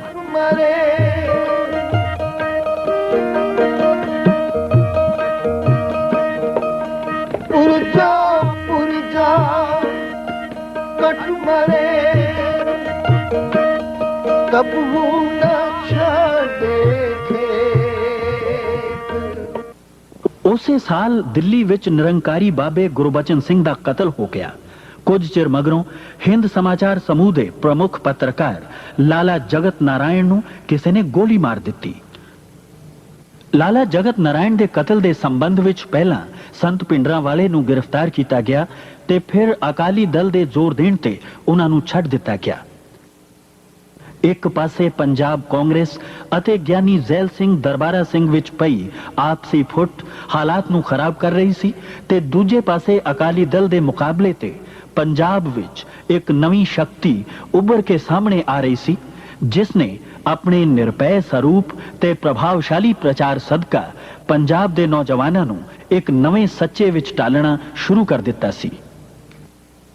ਭਿੰਡਰਾਂਵਾਲੇ ਦਾ ਜਨਮ ਸਨ 1947 ਵਿੱਚ ਹੋਇਆ। ਉਹ ਬਾਬਾ ਜੋਗਿੰਦਰ ਸਿੰਘ ਦਾ ਸਭ ਤੋਂ ਛੋਟਾ ਪੁੱਤਰ ਸੀ। ਉਸਨੇ ਪਿੰਡ ਦੇ ਸਕੂਲ ਵਿੱਚ 5ਵੀਂ ਤੱਕ ਪੜ੍ਹਾਈ ਕੀਤੀ। ਮਗਰੋਂ ਉਹ ਚੌਕ ਮਹਿਤਾ ਚਲੇ ਗਏ ਤੇ ਇੱਥੇ ਹੀ ਸੰਤ ਕਰਤਾਰ ਸਿੰਘ ਜੀ ਦੇ ਦੇਹਾਂਤ ਮਗਰੋਂ ਉਹਨਾਂ ਦੇ ਜਾਨਸ਼ੀਨ ਥਾਪੇ ਗਏ। ਪਿੰਡਰਾਂ ਵਾਲੇ ਦਾ ਮੁੱਖ ਨਿਸ਼ਾਨਾ ਨੌਜਵਾਨਾਂ ਵਿੱਚ ਵੱਧ ਰਹੀ ਨਸ਼ੇ ਦੀ ਪ੍ਰਵਿਰਤੀ ਨੂੰ ਰੋਕਣਾ, ਅੰਮ੍ਰਿਤਪਾਨ ਕਰਾ ਕੇ ਉਹਨਾਂ ਨੂੰ ਗੁਰੂ ਗੋਬਿੰਦ ਸਿੰਘ ਜੀ ਦੇ ਮਾਰਗ ਤੇ ਚੱਲਣ ਦੀ ਪ੍ਰੇਰਣਾ ਦੇਣੀ ਅਤੇ ਜਿਨ੍ਹਾਂ ਵਿਰੁੱਧ ਸਿਆਸੀ, ਸੱਭਿਆਚਾਰਕ ਜਾਂ ਧਾਰਮਿਕ ਅਨਿਆਂ ਹੋ ਰਿਹਾ ਸੀ ਉਹਨਾਂ ਨੂੰ ਇਨਸਾਫ ਦਿਲਾਣਾ ਸੀ। ਤੇ ਮੇਰਾ ਆਪਦਾ ਕੰਮ ਹੈ ਅੰਮ੍ਰਿਤ ਛਕਾਉਣਾ, ਗੁਰੂ ਕੀ ਬਾਣੀ ਦੇ ਅਰਥ ਕਰਨੇ, ਨਾਲ ਇਹਨਾਂ ਨੂੰ ਗੁਰਬਾਣੀ ਪੜਾਉਣੀ। ਆਪ ਜਿੰਨੀ ਮੇਥੋਂ ਪੜ੍ਹੀ ਜਾਵੇ ਮੈਂ ਪੜ੍ਹਦਾ, ਸਤਿਗੁਰੂ ਜੀ ਨੇ ਕਿਰਪਾ ਕਰਕੇ ਪੜਾਉਂਦੇ ਆ। ਇਹ ਮੈਂ ਨਹੀਂ ਕਹਿ ਸਕਦਾ ਮੈਂ ਕਿੰਨੀ ਕੁ ਪੜ੍ਹਦਾ। ਸੋ ਹਿੰਦੂ ਪੱਕਾ ਹਿੰਦੂ ਬਣੇ, ਮੁਸਲਮਾਨ ਪੱਕਾ ਮੁਸਲਮਾਨ ਬਣੇ, ਸਿੱਖ ਪੱਕਾ ਸਿੱਖ ਬਣੇ। ਸਮੂਹ ਪ੍ਰਾਣੀਆਂ ਦੇ ਨਸ਼ੇ ਛਡਾਉਣੇ। ਧੀ ਭੈਣ ਦੇ ਜਿਨ੍ਹਾਂ ਨੇ ਇੱਜ਼ਤ ਲੁੱਟੀ ਹੈ, ਸਰੂਪਾਂ ਨੂੰ ਅੱਗਾ ਲਾਈਆਂ, ਧਾਰਮਿਕ ਸਥਾਨਾਂ ਦੀ ਬੇਅਦਬੀ ਕੀਤੀ ਹੈ, ਮਾਸੂਮਾਂ ਦਾ ਖੂਨ ਪੀਤਾ ਹੈ, ਉਹਨਾਂ ਤੋਂ ਹੱਕ ਲੈਣ ਦੀ ਇੱਛ ਕਰਾਉਣਾ ਅਤੇ ਹੱਕ ਲੈਣ ਦੀ ਪ੍ਰੇਰਨਾ ਕਰਨੀ, ਇਹ ਮੇਰਾ ਕੰਮ ਹੈ। I think he was a rustic preacher. He did a lot of good to start with. He brought a whole lot of young generation to give up smoking, drinking, taking opium, and therefore he had this enormous following after him. I think that he was a deeply religious man, but he was not a very educated man. So he understood only the superficial aspects of Sikhism. He didn't understand really the message of humanity, which is the basis of this religion, the message of equality, the message of progress. He didn't understand any of those things. ਉਹਨਾਂ ਦਾ ਕਹਿਣਾ ਸੀ ਕਿ ਉਹ ਕਿਸੇ ਨਿਹੱਥੇ ਜਾਂ ਨਿਰਦੋਸ਼ ਤੇ ਵਾਰ ਕਰਦੇ ਨਹੀਂ, ਪਰ ਜ਼ੁਲਮ ਕਰਨ ਵਾਲੇ ਨੂੰ ਉਹ ਬਖਸ਼ਣਗੇ ਵੀ ਨਹੀਂ। ਨਿਰਦੋਸ਼ੇ ਤੇ ਵਾਰ ਕਰਦਾ ਨਹੀਂ ਤੇ ਸ਼ਹੀਦਾਂ ਦੇ ਕਾਤਲ ਨਾਲ ਲਿਹਾਜ਼ ਮੇਥੋਂ ਹੋਣਾ ਨਹੀਂ। ਸੰਤ ਪਿੰਡਰਾਂ ਵਾਲੇ ਜਿੱਥੇ ਵੀ ਪ੍ਰਚਾਰ ਕਰਨ ਜਾਂਦੇ, ਸ਼ਸਤਰਧਾਰੀ ਨੌਜਵਾਨ ਉਹਨਾਂ ਦੇ ਨਾਲ ਹੁੰਦੇ। ਉਹਨਾਂ ਨੇ ਕਈ ਵਾਰ ਆਪਣੇ ਲੈਕਚਰਾਂ ਵਿੱਚ ਕਿਹਾ ਸੀ, ਹਿੰਦੁਸਤਾਨ ਜਦੋਂ ਦਾ ਆਜ਼ਾਦ ਹੋਇਆ, ਸਿੱਖ ਉਦੋਂ ਦਾ ਗੁਲਾਮ ਹੈ। ਖਾਸ ਕਰਕੇ ਗੁਲਾਮੀ ਦੀਆਂ ਘਟਨਾਵਾਂ ਜੋ ਹਿੰਦੁਸਤਾਨ ਵਿੱਚ ਵਿਸ਼ੇਸ਼ ਤੌਰ ਤੇ ਪੰਜਾਬ ਵਿੱਚ ਵਾਪਰ ਰਹੀਆਂ, ਇਹ ਪ੍ਰਤੱਖ ਮਿਸਾਲ ਸਾਰਿਆਂ ਦੇ ਸਾਹਮਣੇ। ਇਹਨਾਂ ਦਿਨਾਂ ਵਿੱਚ ਹੀ ਦਿੱਲੀ ਵਿੱਚ 1982 ਦੀਆਂ ਏਸ਼ੀਆਈ ਖੇਡਾਂ ਹੋਣ ਵਾਲੀਆਂ ਸਨ। ਸਿੱਖ ਕਾਲੀਆਂ ਪੱਗਾਂ ਬੰਨ੍ਹ ਕੇ ਜਾਂ ਕਾਲੀਆਂ ਝੰਡੀਆਂ ਲੈ ਕੇ ਇਸ ਮੌਕੇ ਤੇ ਰੋਸ਼ ਦਾ ਪ੍ਰਗਟਾਵਾ ਕਰਨਾ ਚਾਹੁੰਦੇ ਸਨ ਤਾਂ ਜੋ ਸਰਕਾਰ ਉਹਨਾਂ ਦੀਆਂ ਮੰਗਾਂ ਵੱਲ ਧਿਆਨ ਦੇਵੇ। ਬਜਾਏ ਇਸ ਦੇ ਕਿ ਉਹਨਾਂ ਨੂੰ ਆਪਣਾ ਇਹ ਸੰਵਿਧਾਨਿਕ ਅਧਿਕਾਰ ਵਰਤਣ ਦੀ ਆਗਿਆ ਦਿੱਤੀ ਜਾਂਦੀ, ਸਰਕਾਰ ਨੇ ਪੰਜਾਬ, ਹਰਿਆਣਾ ਜਾਂ ਹੋਰ ਪ੍ਰਾਂਤਾਂ ਤੋਂ ਦਿੱਲੀ ਆਉਣ ਵਾਲੇ ਸਿੱਖ ਜਥਿਆਂ ਤੇ ਪਾਬੰਦੀ ਲਗਾ ਦਿੱਤੀ। 66 ਦੇ ਵਿੱਚ ਹਿੰਦੁਸਤਾਨ ਦੀ ਰਾਜਧਾਨੀ ਵਿੱਚ ਖੇਡ ਹੋਏ, ਉੱਥੇ ਸਿੱਖ ਨਹੀਂ ਆ ਸਕਦਾ ਸੀ, ਸਿੱਖ ਜਾ ਨਹੀਂ ਸਕਦਾ ਸੀ ਔਰ ਸਿੱਖਾਂ ਨੂੰ ਉਸ ਵਕਤ ਗ੍ਰਿਫਤਾਰ ਕੀਤਾ ਗਿਆ। ਉਸ ਗ੍ਰਿਫਤਾਰੀ ਵਿੱਚ ਸਿਰਫ ਸਿੱਖ ਅਕਾਲੀ ਲੀਡਰ ਹੀ ਨਹੀਂ ਕੀਤੇ ਗਏ, ਜੋ ਵੀ ਸਿੱਖ ਨਜ਼ਰ ਆਇਆ ਹਰਿਆਣਾ ਬਾਰਡਰ ਤੋਂ, ਭਾਵੇਂ ਉਹ ਜਰਨੈਲ ਸੀ, ਭਾਵੇਂ ਉਹ ਮਿਲਟਰੀ ਦਾ ਸੀ, ਭਾਵੇਂ ਉਹ ਸਿਵੀਅਨ ਸੀ, ਕਿਸੇ ਉਸਦੇ ਨਾਲ ਕਿਸੇ ਦਾ ਪੋਲੀਟੀਕਲ ਤਾਲੁਕ ਸੀ ਕਿ ਨਹੀਂ ਸੀ, ਸਿੱਖ ਹੋਣਾ ਉਹਦਾ ਗੁਨਾਹ ਸੀ। ਏਸ਼ੀਆਈ ਖੇਡਾਂ ਦੇ ਦੌਰਾਨ ਭਜਨ ਲਾਲ ਸਰਕਾਰ ਨੇ ਹਰਿਆਣੇ ਵਿੱਚ ਸਿੱਖਾਂ ਉੱਤੇ ਬੜੇ ਜ਼ੁਲਮ ਕੀਤੇ, ਜਿਸ ਨੇ ਸਮੁੱਚੇ ਸਿੱਖ ਭਾਈਚਾਰੇ ਨੂੰ ਇਹ ਸੋਚਣ ਤੇ ਮਜਬੂਰ ਕਰ ਦਿੱਤਾ ਕਿ ਇਸ ਆਜ਼ਾਦ ਭਾਰਤ ਵਿੱਚ ਉਹ ਕਿਹੜਾ ਹਿੱਸਾ ਹੈ ਜਿੱਥੇ ਸਿੱਖ ਅਨੁਭਵ ਕਰਦਾ ਮੈਂ ਆਜ਼ਾਦ ਹਾਂ। ਸਾਨੂੰ ਜਵਾਬ ਦਿਓ ਇਸ ਗੱਲ ਦਾ। ਜੋ ਸੀਸਗੰਜ ਵਿੱਚ ਵਾਅਦਾ ਕੀਤਾ, ਬੰਬਈ ਵਾਅਦਾ ਕੀਤਾ, ਉਸ ਵਾਅਦੇ ਨੂੰ ਸਾਹਮਣੇ ਰੱਖਦਿਆਂ ਦਿੱਲੀ ਦੇ ਤਖਤ ਤੇ ਜੋ ਬੈਠੇ ਨੇ ਉਹ ਸਾਨੂੰ ਦੱਸਣ ਹਿੰਦੁਸਤਾਨ ਦੇ ਕਿਹੜੇ ਹਿੱਸੇ ਵਿੱਚ ਸਿੱਖ ਅਨੁਭਵ ਕਰਦਾ ਮੈਂ ਆਜ਼ਾਦ ਹਾਂ। ਸਿੱਖ ਨੇ ਇਹ ਤੋਂ ਉਲਟ ਅਹਿਸਾਸ ਕੀਤਾ ਔਰ ਇਸ ਤਰ੍ਹਾਂ ਅਹਿਸਾਸ ਕਰਾ ਦਿੱਤਾ ਸਿੱਖ ਨੂੰ, ਤੂੰ ਗੁਲਾਮ ਹੈ, ਤੂੰ 2 ਨੰਬਰ ਦਾ ਸ਼ਹਿਰੀ ਹੈ। ਖੇਡਾਂ ਖਤਮ ਹੋ ਗਈਆਂ ਪਰ ਪੰਜਾਬ ਵਿੱਚ ਤਣਾਅ ਵਧਣਾ ਸ਼ੁਰੂ ਹੋ ਗਿਆ। ਇਸ ਤਣਾਅ ਨੂੰ ਵਧਾਉਣ ਵਿੱਚ ਜਲੰਧਰ ਤੇ ਦਿੱਲੀ ਤੋਂ ਪ੍ਰਕਾਸ਼ਿਤ ਹੋਣ ਵਾਲੇ ਕਈ ਅਖਬਾਰਾਂ ਨੇ ਬੜੀ ਮਾੜੀ ਭੂਮਿਕਾ ਅਦਾ ਕੀਤੀ। ਉਹਨਾਂ ਨੂੰ ਇੱਕ ਬੈਨੀਫਿਟ ਹੈ ਕਿ ਉਹ ਕਿਸੇ ਵੀ ਕਮਿਊਨਿਟੀ ਦੇ ਖਿਲਾਫ ਕਿਤਨੀ ਵੀ ਜ਼ਹਿਰ ਕਿਉਂ ਨਾ ਉਗਲਣ, ਕਿਉਂਕਿ ਉਹ ਬਾਈ ਫੇਸ ਹਿੰਦੂ ਨੇ, part and parcel of the majority community ਨੇ। ਇਸ ਲਈ ਹਿੰਦੁਸਤਾਨ ਦੀ ਐਡਮਿਨਿਸਟ੍ਰੇਸ਼ਨ 'ਚ ਕਮਿਊਨਲਿਜ਼ਮ ਜਿਹੜਾ ਹੈ ਉਹ ਵੀ ਐਡਮਿਨਿਸਟ੍ਰੇਸ਼ਨ 'ਚ ਹਾਵੀ ਹੋ ਚੁੱਕਿਆ। ਪੰਜਾਬ ਵਿੱਚ ਹੋਣ ਵਾਲੇ ਹਰ ਕਤਲ ਨੂੰ ਦਹਿਸ਼ਤਗਰਦੀ ਨਾਲ ਜੋੜਿਆ ਗਿਆ। ਤੇ ਪੁਲਿਸ ਹੱਥੋਂ ਮਰਨ ਵਾਲੇ ਹਰ ਨੌਜਵਾਨ ਨੂੰ ਦਹਿਸ਼ਤਗਰਦ ਕਹਿ ਕੇ ਦੇਸ਼ ਵਿੱਚ ਸਿੱਖਾਂ ਵਿਰੁੱਧ ਨਫ਼ਰਤ ਦਾ ਵਾਤਾਵਰਣ ਹੋਰ ਤਿੱਖਾ ਕਰ ਦਿੱਤਾ ਗਿਆ। ਅਕਾਲੀ ਦਲ ਨੇ ਸਰਕਾਰ ਕੋਲ ਆਪਣੀਆਂ ਮੰਗਾਂ ਦਾ ਚਾਰਟਰ ਪੇਸ਼ ਕੀਤਾ। ਇਹਨਾਂ ਵਿੱਚ ਪ੍ਰਮੁੱਖ ਮੰਗਾਂ ਉਹੀ ਹੋਏ ਸਨ ਜਿਨ੍ਹਾਂ ਦਾ ਉਲੇਖ ਆਨੰਦਪੁਰ ਸਾਹਿਬ ਦੇ ਮਤੇ ਵਿੱਚ ਕੀਤਾ ਗਿਆ ਸੀ। ਇਸ ਦੇ ਨਾਲ ਹੀ ਨਾਲ ਉਹਨਾਂ ਨੇ ਅੰਮ੍ਰਿਤਸਰ ਨੂੰ ਪਵਿੱਤਰ ਸ਼ਹਿਰ ਹੋਲੀ ਸਿਟੀ ਘੋਸ਼ਿਤ ਕਰਨ ਤੇ ਹਰਮੰਦਰ ਸਾਹਿਬ ਅੰਮ੍ਰਿਤਸਰ ਤੋਂ ਗੁਰਬਾਣੀ ਦਾ ਕੀਰਤਨ ਪ੍ਰਸਾਰਿਤ ਕਰਨ ਲਈ ਦਰਬਾਰ ਸਾਹਿਬ ਕੰਪਲੈਕਸ ਵਿੱਚ ਰੇਡੀਓ ਟਰਾਂਸਮਿਟਰ ਲਗਾਉਣ ਦੀ ਵੀ ਮੰਗ ਪੇਸ਼ ਕੀਤੀ। ਆਪਣੀਆਂ ਮੰਗਾਂ ਦੇ ਸੰਬੰਧ ਵਿੱਚ ਪੰਜਾਬ ਦੇ ਪ੍ਰਮੁੱਖ ਅਕਾਲੀ ਨੇਤਾ ਕਈ ਵਾਰ ਸ਼੍ਰੀਮਤੀ ਇੰਦਰਾ ਗਾਂਧੀ ਤੇ ਬੂਟਾ ਸਿੰਘ ਨੂੰ ਮਿਲੇ। ਕਿਹਾ ਜਾਂਦਾ ਹੈ ਕਿ ਸ਼੍ਰੀਮਤੀ ਗਾਂਧੀ ਨੇ ਬਹੁਤ ਸਾਰੀਆਂ ਮੰਗਾਂ ਨੂੰ ਪ੍ਰਵਾਨ ਵੀ ਕਰ ਲਿਆ ਸੀ, ਪਰ ਇਸ ਤੋਂ ਪਹਿਲਾਂ ਕਿ ਇਹਨਾਂ ਮੰਗਾਂ ਬਾਰੇ ਕੋਈ ਵੀ ਅੰਤਿਮ ਨਿਰਣੈ ਲਿਆ ਜਾਂਦਾ, ਸ਼੍ਰੀਮਤੀ ਗਾਂਧੀ ਨੇ ਆਪਣਾ ਮਨ ਬਦਲ ਲਿਆ ਤੇ ਅਕਾਲੀ ਨੇਤਾ ਨਿਰਾਸ਼ ਹੋ ਕੇ ਪੰਜਾਬ ਵਾਪਸ ਪਰਤ ਆਏ। To our great disappointment, issues could not be clinched. Whenever a settlement seemed in sight, they came up with fresh demands or hardened their attitude on matters earlier agreed on. ਸਾਡੀ ਕਿੰਨੀ ਵੀ ਜਾਇਜ਼ ਗੱਲ ਹੋਵੇ, ਕਿੰਨੀ ਵੀ ਕੋਈ ਕਮਿਟਮੈਂਟ ਹੋਵੇ, ਕੋਈ ਫੈਸਲਾ ਹੋਵੇ, ਸਾਨੂੰ ਉਸ ਵਿੱਚ ਇਨਸਾਫ ਨਹੀਂ ਮਿਲਿਆ। ਜੇ ਸਾਡੇ ਨਾਲ ਕੋਈ ਵਾਅਦਾ ਹੋ ਗਿਆ ਤਾਂ ਉਸ ਤੇ ਕੋਈ ਸਰਕਾਰ ਪੂਰਾ ਨਾ ਉਤਰੀ। ਹੁਣ ਸੰਤ ਪਿੰਡਰਾਂ ਵਾਲੇ ਤੇ ਉਹਨਾਂ ਦੇ ਸਮਰਥਕਾਂ ਨੂੰ ਇਹ ਕਹਿਣ ਦਾ ਅਵਸਰ ਮਿਲ ਗਿਆ ਕਿ ਸਿੱਖਾਂ ਨੂੰ ਦਿੱਲੀ ਦੀ ਸਰਕਾਰ ਪਾਸੋਂ ਕਿਸੇ ਵੀ ਤਰ੍ਹਾਂ ਦਾ ਇਨਸਾਫ ਮਿਲਣ ਦੀ ਆਸ ਨਹੀਂ ਰੱਖਣੀ ਚਾਹੀਦੀ। ਇਹਨਾਂ ਦਿਨਾਂ ਵਿੱਚ ਸੰਤ ਪਿੰਡਰਾਂ ਵਾਲੇ ਦਰਬਾਰ ਸਾਹਿਬ ਕੰਪਲੈਕਸ ਦੇ ਬਾਹਰ ਗੁਰੂ ਨਾਨਕ ਨਿਵਾਸ ਵਿੱਚ ਠਹਿਰੇ ਹੋਏ ਸਨ। ਸਰਕਾਰ ਨੇ ਉਹਨਾਂ ਨੂੰ ਉਦੋਂ ਕਿਉਂ ਗ੍ਰਿਫਤਾਰ ਨਹੀਂ ਕੀਤਾ, ਇਸ ਬਾਰੇ ਹੁਣ ਕੁਝ ਵੀ ਕਹਿ ਸਕਣਾ ਸੰਭਵ ਨਹੀਂ। ਕਈਆਂ ਦਾ ਕਹਿਣਾ ਸੀ ਕਿ ਉਹ ਕਾਂਗਰਸ ਸਰਕਾਰ ਨਾਲ ਮਿਲੇ ਹੋਏ ਸਨ ਤੇ ਕਾਂਗਰਸ ਨੇ ਹੀ ਉਹਨਾਂ ਨੂੰ ਮੋਡਰੇਟ ਅਕਾਲੀਆਂ ਦੇ ਮੁਕਾਬਲੇ ਤੇ ਖੜਾ ਕੀਤਾ ਸੀ। Pindranwala was brought into politics by the Congress side to weaken the Akalis. And Akalis also tried to use Pindranwala in order to get a better bargain.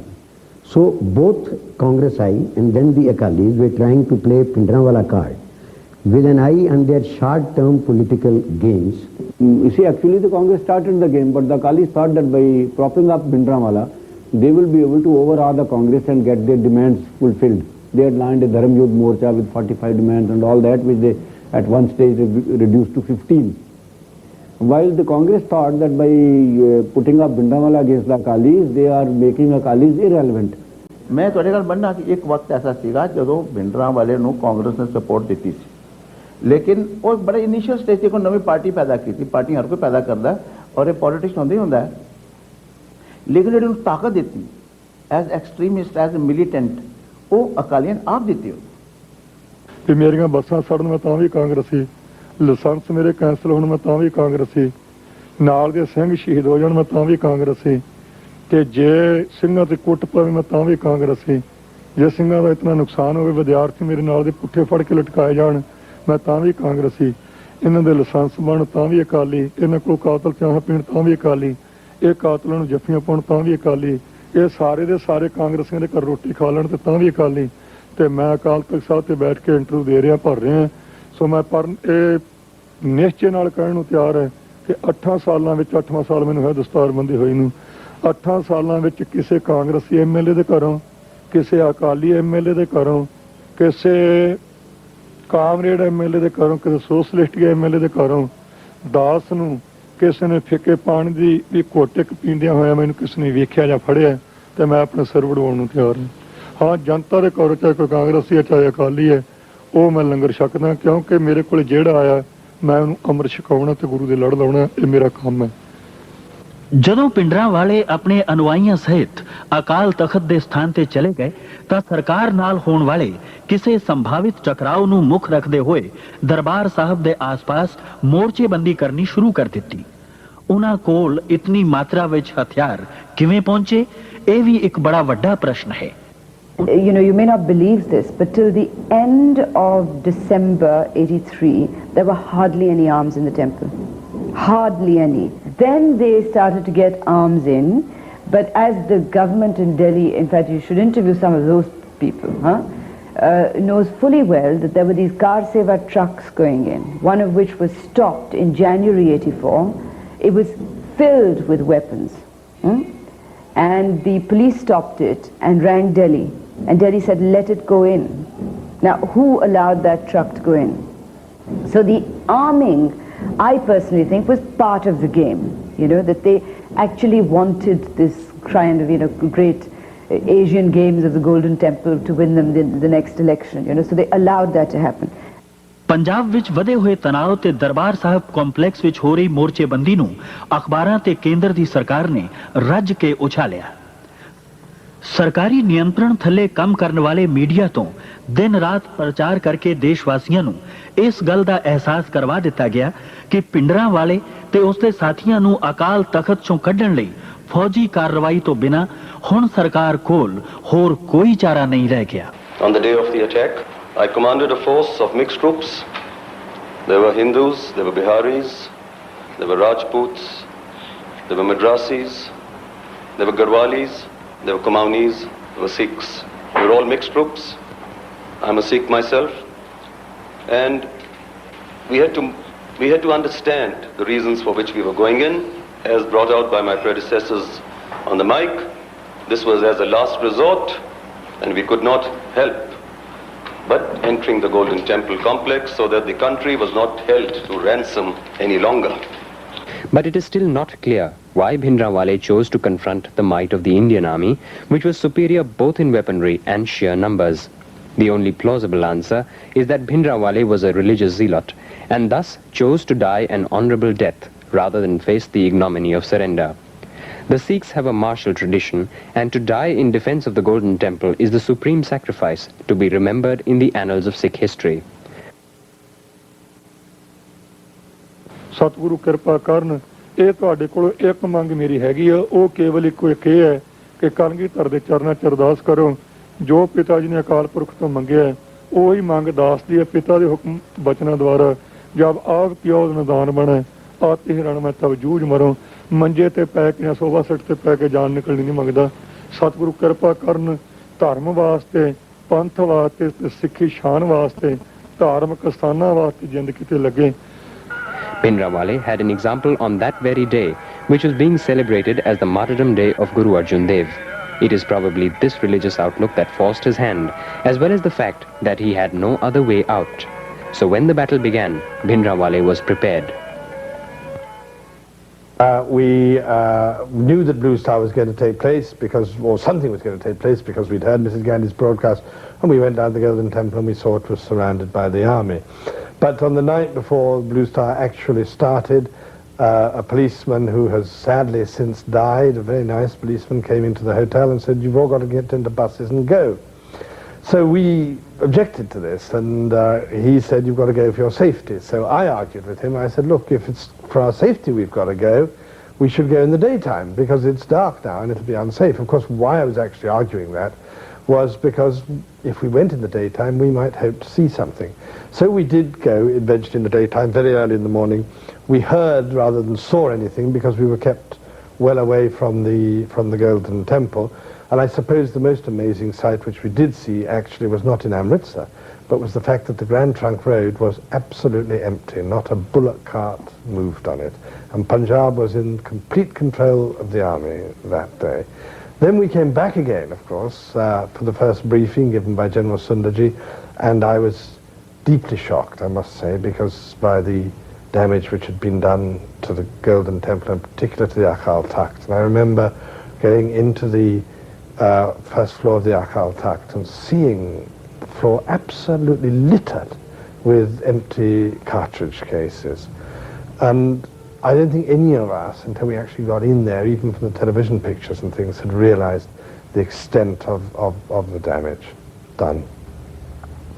Darbar Sahib ਤੇ ਹੋਏ ਹਮਲੇ ਤੋਂ ਕੁਝ ਦਿਨ ਮਗਰੋਂ ਪਹਿਲਾਂ ਗਿਆਨੀ ਜ਼ੈਲ ਸਿੰਘ ਤੇ ਫਿਰ 2 ਹਫ਼ਤੇ ਪਿੱਛੋਂ ਸ਼੍ਰੀਮਤੀ ਇੰਦਰਾ ਗਾਂਧੀ ਅੰਮ੍ਰਿਤਸਰ ਪੁੱਜੇ।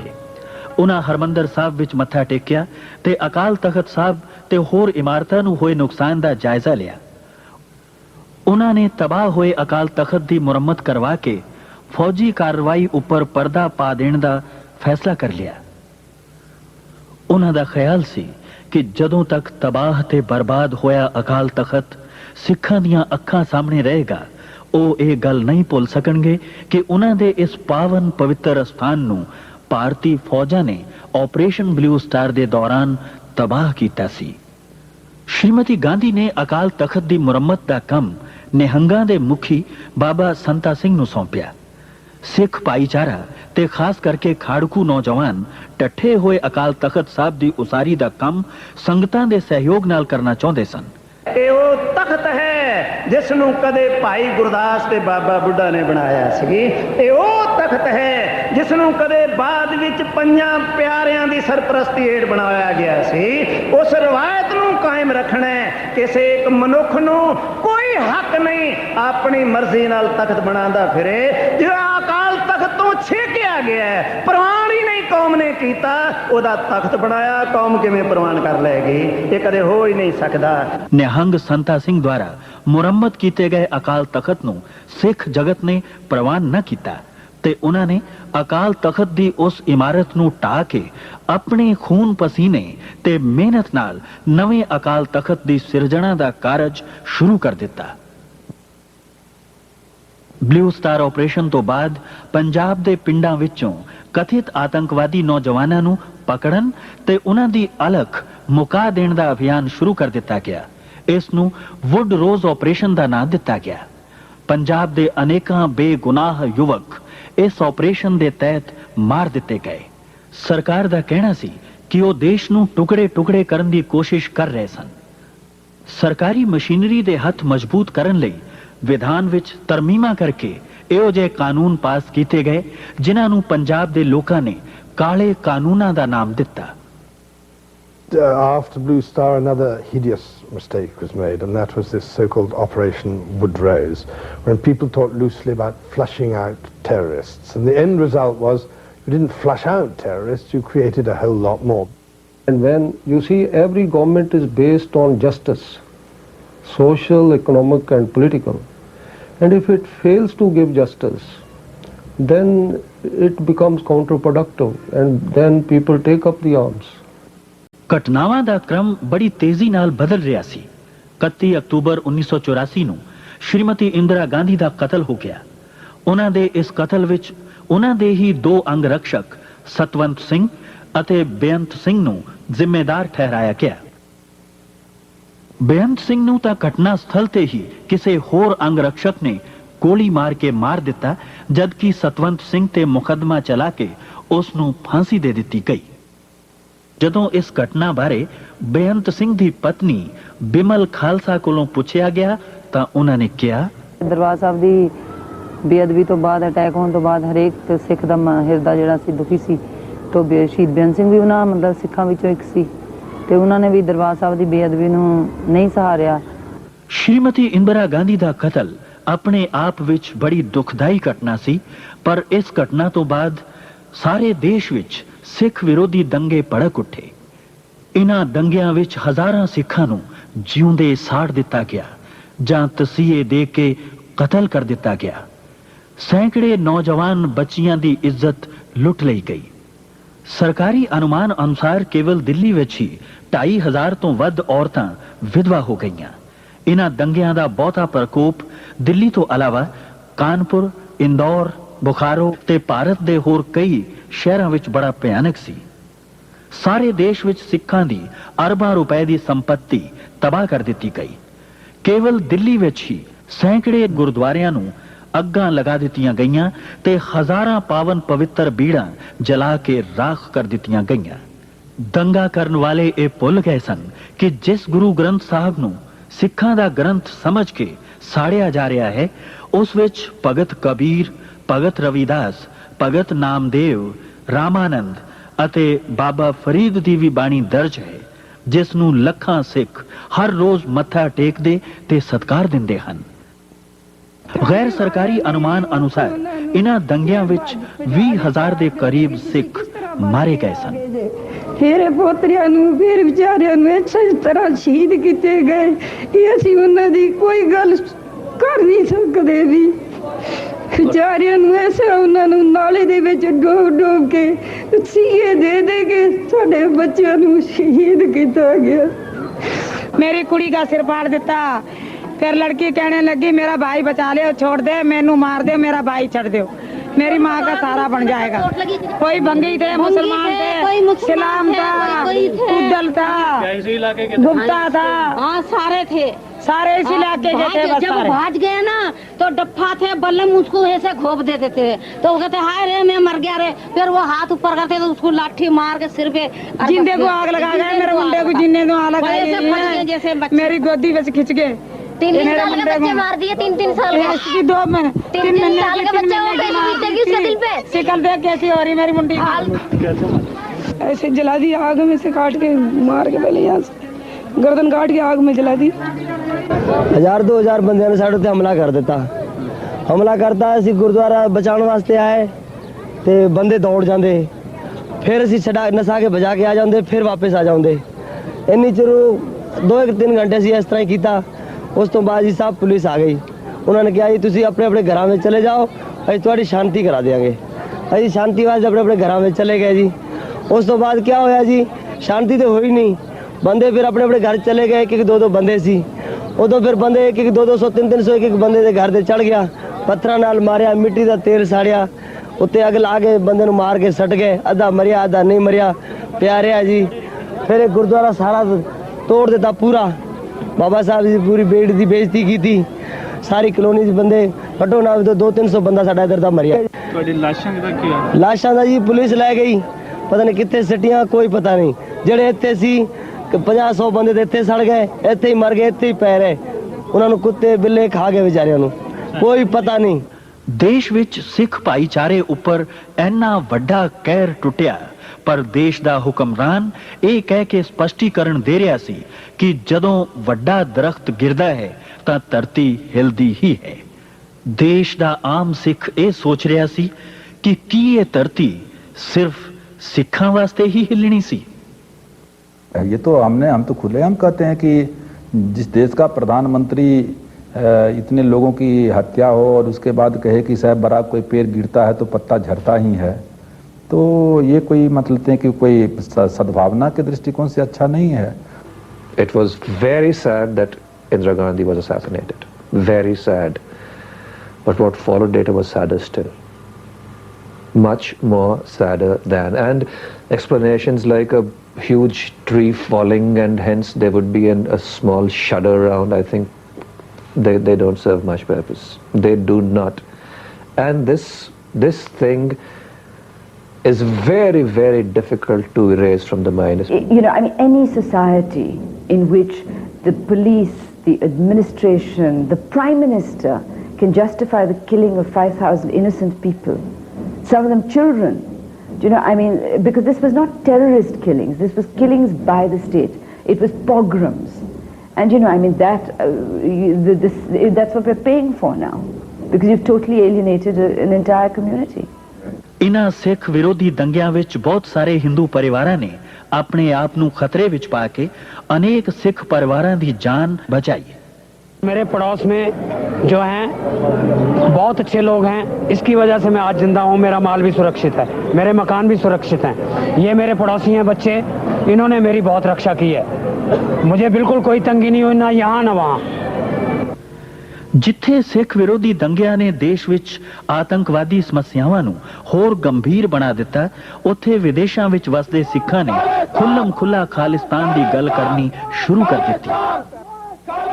ਔਰ ਜਿੰਨਾ ਚਿਰ ਤਾਈਂ ਅਸੀਂ ਇਹ ਸਾਰੇ ਹਿੰਦੁਸਤਾਨ ਦੇ ਵਿੱਚੋਂ ਇਹ ਜਿਹੜਾ ਜੇ ਅਸੀਂ ਸਿੱਖ ਕਲਚਰ ਨੂੰ ਬਚਾਉਣਾ, ਸਿੱਖ ਨੇਸ਼ਨ ਨੂੰ ਬਚਾਉਣਾ, ਅਸੀਂ ਨੇਸ਼ਨਹੁੱਡ ਦੀ ਵੱਡੀ ਗੱਲ ਆ, ਉਹ ਤਾਂ ਹੀ ਸੁਰੱਖਿਅਤ ਹੋ ਸਕਦੀ ਆ। ਉਹ ਕੌਮਾਂ ਜਾਣੀਆਂ ਜਾਂਦੀਆਂ ਨੇ ਜਿਨ੍ਹਾਂ ਕੌਮਾਂ ਦੇ ਆਪਣੇ ਮੁਲਕ ਹੁੰਦੇ ਨੇ। ਉਹ ਪੁਰਾਣਾ ਇੱਕ ਅੰਗਰੇਜ਼ੀ ਦਾ ਮੁਹਾਵਰਾ, only those nations are known which have the status or which create the status. ਇਹਨਾਂ ਹਾਲਾਤ ਦੇ ਵਿੱਚ ਖਾਲਿਸਤਾਨ ਦਾ ਜਿਹੜਾ ਬਣਨਾ, ਉਹ ਇੱਕ ਖਾਲਸਾ ਨੇਸ਼ਨਹੁੱਡ ਨੂੰ ਕਾਇਮ ਰੱਖਣ ਵਾਸਤੇ ਬਹੁਤ ਜ਼ਰੂਰੀ ਸੀ। ਇਹੀ ਆਵਾਜ਼ ਦੇਸ਼ ਦੇ ਕਈ ਨੌਜਵਾਨ ਵੀ ਉਠਾਉਣ ਲੱਗ ਪਏ। ਰਾਜ ਜਿਹੜੀ ਸ਼ਕਤੀ ਆ, ਉਹ ਤੋਂ ਬਗੈਰ ਕੋਈ ਕੌਮ ਦੀ ਕਿਸੇ ਕੌਮ ਦੀ ਹੋਂਦ ਸੁਰੱਖਿਅਤ ਰਹਿ ਨਹੀਂ ਸਕਦੀ। ਹਿੰਦੁਸਤਾਨ ਦੇ ਬਣਨ ਤੇ ਕਿਸੇ ਨੂੰ ਇਤਰਾਜ਼ ਨਹੀਂ, ਪਾਕਿਸਤਾਨ ਦੇ ਕਿਸੇ ਬਣਨ ਤੇ ਕਿਸੇ ਨੂੰ ਇਤਰਾਜ਼ ਨਹੀਂ, ਤੇ ਜੇ ਖਾਲਿਸਤਾਨ ਹੋਣ ਦੀ ਜਾਏਗਾ ਤੇ ਰਾਜ ਵਾਲੀ ਕਿਹੜੀ ਗੱਲ ਆ? ਬਾਕੀ ਕੌਮਾਂ ਦੇ ਰਾਜ ਨੇ। I think it's an exaggeration to say that one group demands Khalistan. I would go far and say practically no Sikh demands Khalistan. This is a very small lunatic fringe which demands Khalistan. यानी हुन in nutshell जे मैं argument करा ते मैं ये चाहना कि खालिस्तान दी movement गलत है, खालिस्तान दी मूवमेंट लोगों वास्ते भले वास्ते नहीं है, पर उन्होंने तुसी इंज नहीं दबा सकते, इंज दबाओगे तो कोई ना कोई गलत नतीजे निकलेंगे।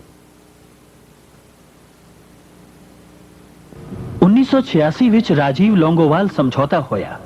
ਹਰ ਪਾਸੇ ਆਸ਼ਾ ਦੀ ਕਿਰਨ ਦਿਖਾਈ ਦਿੱਤੀ ਕਿ ਹੁਣ ਪੰਜਾਬ ਵਿੱਚ ਉਹ ਅਮਨ ਪਰਤ ਆਏਗਾ ਜਿਸ ਦੀ ਉਹਨਾਂ ਨੂੰ ਤਲਾਸ਼ ਹੈ। ਇਸ ਤੋਂ ਪਹਿਲਾਂ ਕਿ ਪੰਜਾਬ ਵਿੱਚ ਫਿਰ ਅਮਨ ਕਾਇਮ ਹੁੰਦਾ, ਕਿਸੇ ਨੇ ਇਸ ਅਮਨ ਦੇ ਚਿਹਰੇ ਤੇ ਵੀ ਕਾਲਖ ਪੋਚ ਦਿੱਤੀ ਸੀ। ਸੰਤ ਲੌਂਗੋਵਾਲ ਨੂੰ ਕਿਸੇ ਨੇ ਗੋਲੀ ਮਾਰ ਕੇ ਸ਼ਹੀਦ ਕਰ ਦਿੱਤਾ ਸੀ।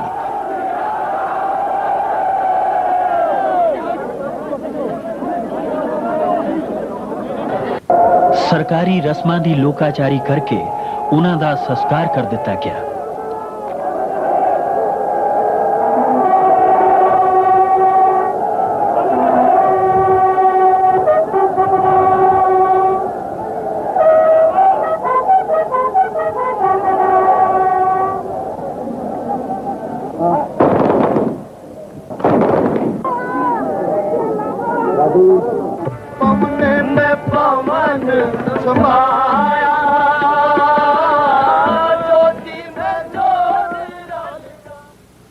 ਸੰਤ ਲੌਂਗੋਵਾਲ ਦੇ ਸ਼ਹੀਦ ਹੋ ਜਾਣ ਮਗਰੋਂ ਪੰਜਾਬ ਵਿੱਚ ਵਿਧਾਨ ਸਭਾ ਚੋਣਾਂ ਹੋਈਆਂ।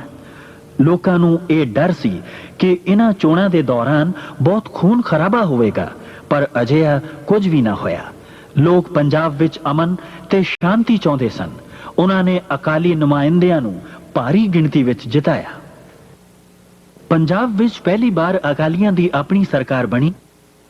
ਸਰਦਾਰ ਸੁਰਜੀਤ ਸਿੰਘ ਬਰਨਾਲਾ ਨੂੰ ਪੰਜਾਬ ਦਾ ਮੁੱਖ ਮੰਤਰੀ ਬਣਾਇਆ ਗਿਆ।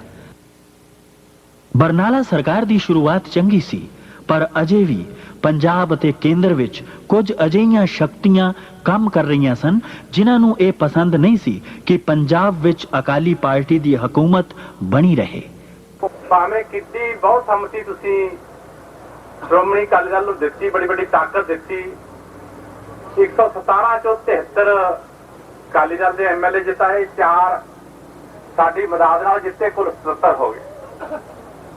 ਪਰ 77 ਹੋਣ ਦੇ ਬਾਵਜੂਦ ਜੋ ਤਾਕਤ ਦਿੱਲੀ ਕੋਲੇ ਹੈ, ਉਹ ਆਪਣੀ ਤਾਕਤ ਦੀ ਗਲਤ ਵਰਤੋਂ ਕਰਕੇ ਸਾਡਾ ਜਿਹੜਾ ਰਾਜ ਭਾਗ ਹੈ ਉਹਨੂੰ ਚੱਲਣ ਨਹੀਂ ਦੇ ਰਹੀ।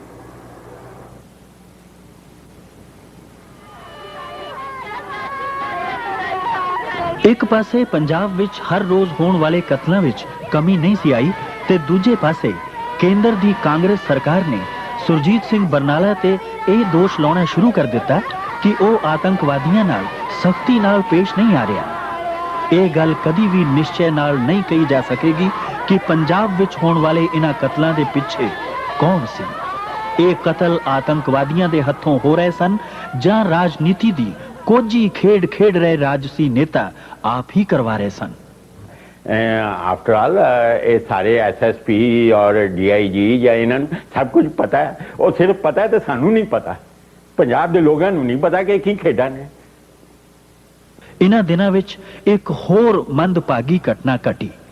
सेंटर दे कहण ते बरनाला सरकार नूं दरबार साहिब ਕੰਪਲੈਕਸ ਵਿੱਚ ਵੱਧ ਰਹੇ ਖਾੜਕੂ ਨੌਜਵਾਨਾਂ ਦੇ ਦਬਾਅ ਨੂੰ ਘਟਾਉਣ ਤੇ ਉਹਨਾਂ ਨੂੰ ਉੱਥੋਂ ਬਾਹਰ ਕੱਢਣ ਲਈ ਪੁਲਿਸ ਕਾਰਵਾਈ ਕਰਨੀ ਪਈ। I think it's the 1st of May, which is May Day holiday in Punjab, when a few terrorists were turned out of the temple, a very minor operation. And a section of the Akali Dal, led by Mr. Badal, said that it was another Blue Star, and that Mr. Bannala himself has done this, and therefore action should be taken against him, and so on and so forth. You know the history. The Akali split. Mr. Badal left the Akali party. Mr. Amarendra Singh resigned. Mr. Sukhjinder Singh resigned. So the party was completely split and things became bad to us thereafter. ਹੁਣ ਸੁਰਜੀਤ ਸਿੰਘ ਬਰਨਾਲਾ ਦਿੱਲੀ ਦੀ ਸਰਕਾਰ ਦੇ ਰਹਿਮ ਤੇ ਸੀ। I think that Barnala's main reason for not having been able to pull anything off was because he was seen throughout as a puppet of Delhi. He had no political base. That accord was a slightly flawed accord because they didn't get the whole Akali party in. The Akali party was already losing a lot of its base. But also I think that the Akali leaders are to be blamed. And I mean specifically Prakash Singh Badal and Tora and people like that. Barnala ਸਰਕਾਰ ਨੇ ਕੇਂਦਰ ਤੇ ਜ਼ੋਰ ਪਾਇਆ ਕਿ ਉਹ ਰਾਜੀਵ ਲੌਂਗੋਵਾਲ ਸਮਝੌਤੇ ਨੂੰ ਲਾਗੂ ਕਰਕੇ ਪੰਜਾਬ ਵਿੱਚ ਉਸ ਦੀ ਸਥਿਤੀ ਨੂੰ ਮਜ਼ਬੂਤ ਕਰਨ। ਕੇਂਦਰ ਨੇ ਚੰਡੀਗੜ੍ਹ ਤੇ ਕੁਝ ਹੋਰ ਪੰਜਾਬੀ ਬੋਲਦੇ ਇਲਾਕੇ ਪੰਜਾਬ ਨੂੰ ਦੇਣ ਲਈ 26 ਜਨਵਰੀ ਦਾ ਦਿਨ ਨਿਸ਼ਚਿਤ ਕੀਤਾ। ਹਰ ਪਾਸੇ ਇੱਕ ਵਾਰ ਫਿਰ ਇਹ ਆਸ ਬਚ ਗਈ ਕਿ ਹੁਣ ਪੰਜਾਬ ਵਿੱਚ ਹਾਲਾਤ ਸੁਖਾਵੇਂ ਹੋ ਜਾਣਗੇ। 26 जनवरी भी आई ते लंघ गई। केंद्र सरकार एक बार फिर अपने वादे तो मुकर गई। In January 26th of 1986 was supposed to be the date when Chandigarh was to be handed over to Punjab. There are many people who perceive that if you had resigned on that day when they did not implement the promise, maybe your standing within the Sikh community plus your political base would have been much stronger today. What do you think about that? It's only a thinking on their part because they don't know the whole story. It's a fairly complicated and long story, and mere resigning won't have done anything. These very people who are now accusing me for not resigning would have said, why has he resigned? When he was given 5 years term, he should have completed. ਇਸ ਤੋਂ ਬਾਅਦ ਬਰਨਾਲਾ ਦੀ position ਬੇਹੱਦ ਕਮਜ਼ੋਰ ਹੋ ਗਈ। ਪੰਜਾਬ ਵਿੱਚ ਖਾੜਕੂ ਨੌਜਵਾਨਾਂ ਦਾ ਜ਼ੋਰ ਵੱਧ ਗਿਆ। ਕੇਂਦਰ ਨੇ ਬਰਨਾਲਾ ਸਰਕਾਰ ਉੱਤੇ ਪੰਜਾਬ ਵਿੱਚ ਅਮਨ ਕਾਇਮ ਨਾ ਰੱਖ ਸਕਣ ਦਾ ਦੋਸ਼ ਲਗਾ ਕੇ ਉਸ ਨੂੰ ਬਰਖਾਸਤ ਕਰ ਦਿੱਤਾ। So we had to act, and the killings also went up. Of course, it went up further later on, but in May 1986 it went up to 76 from about 54 in January.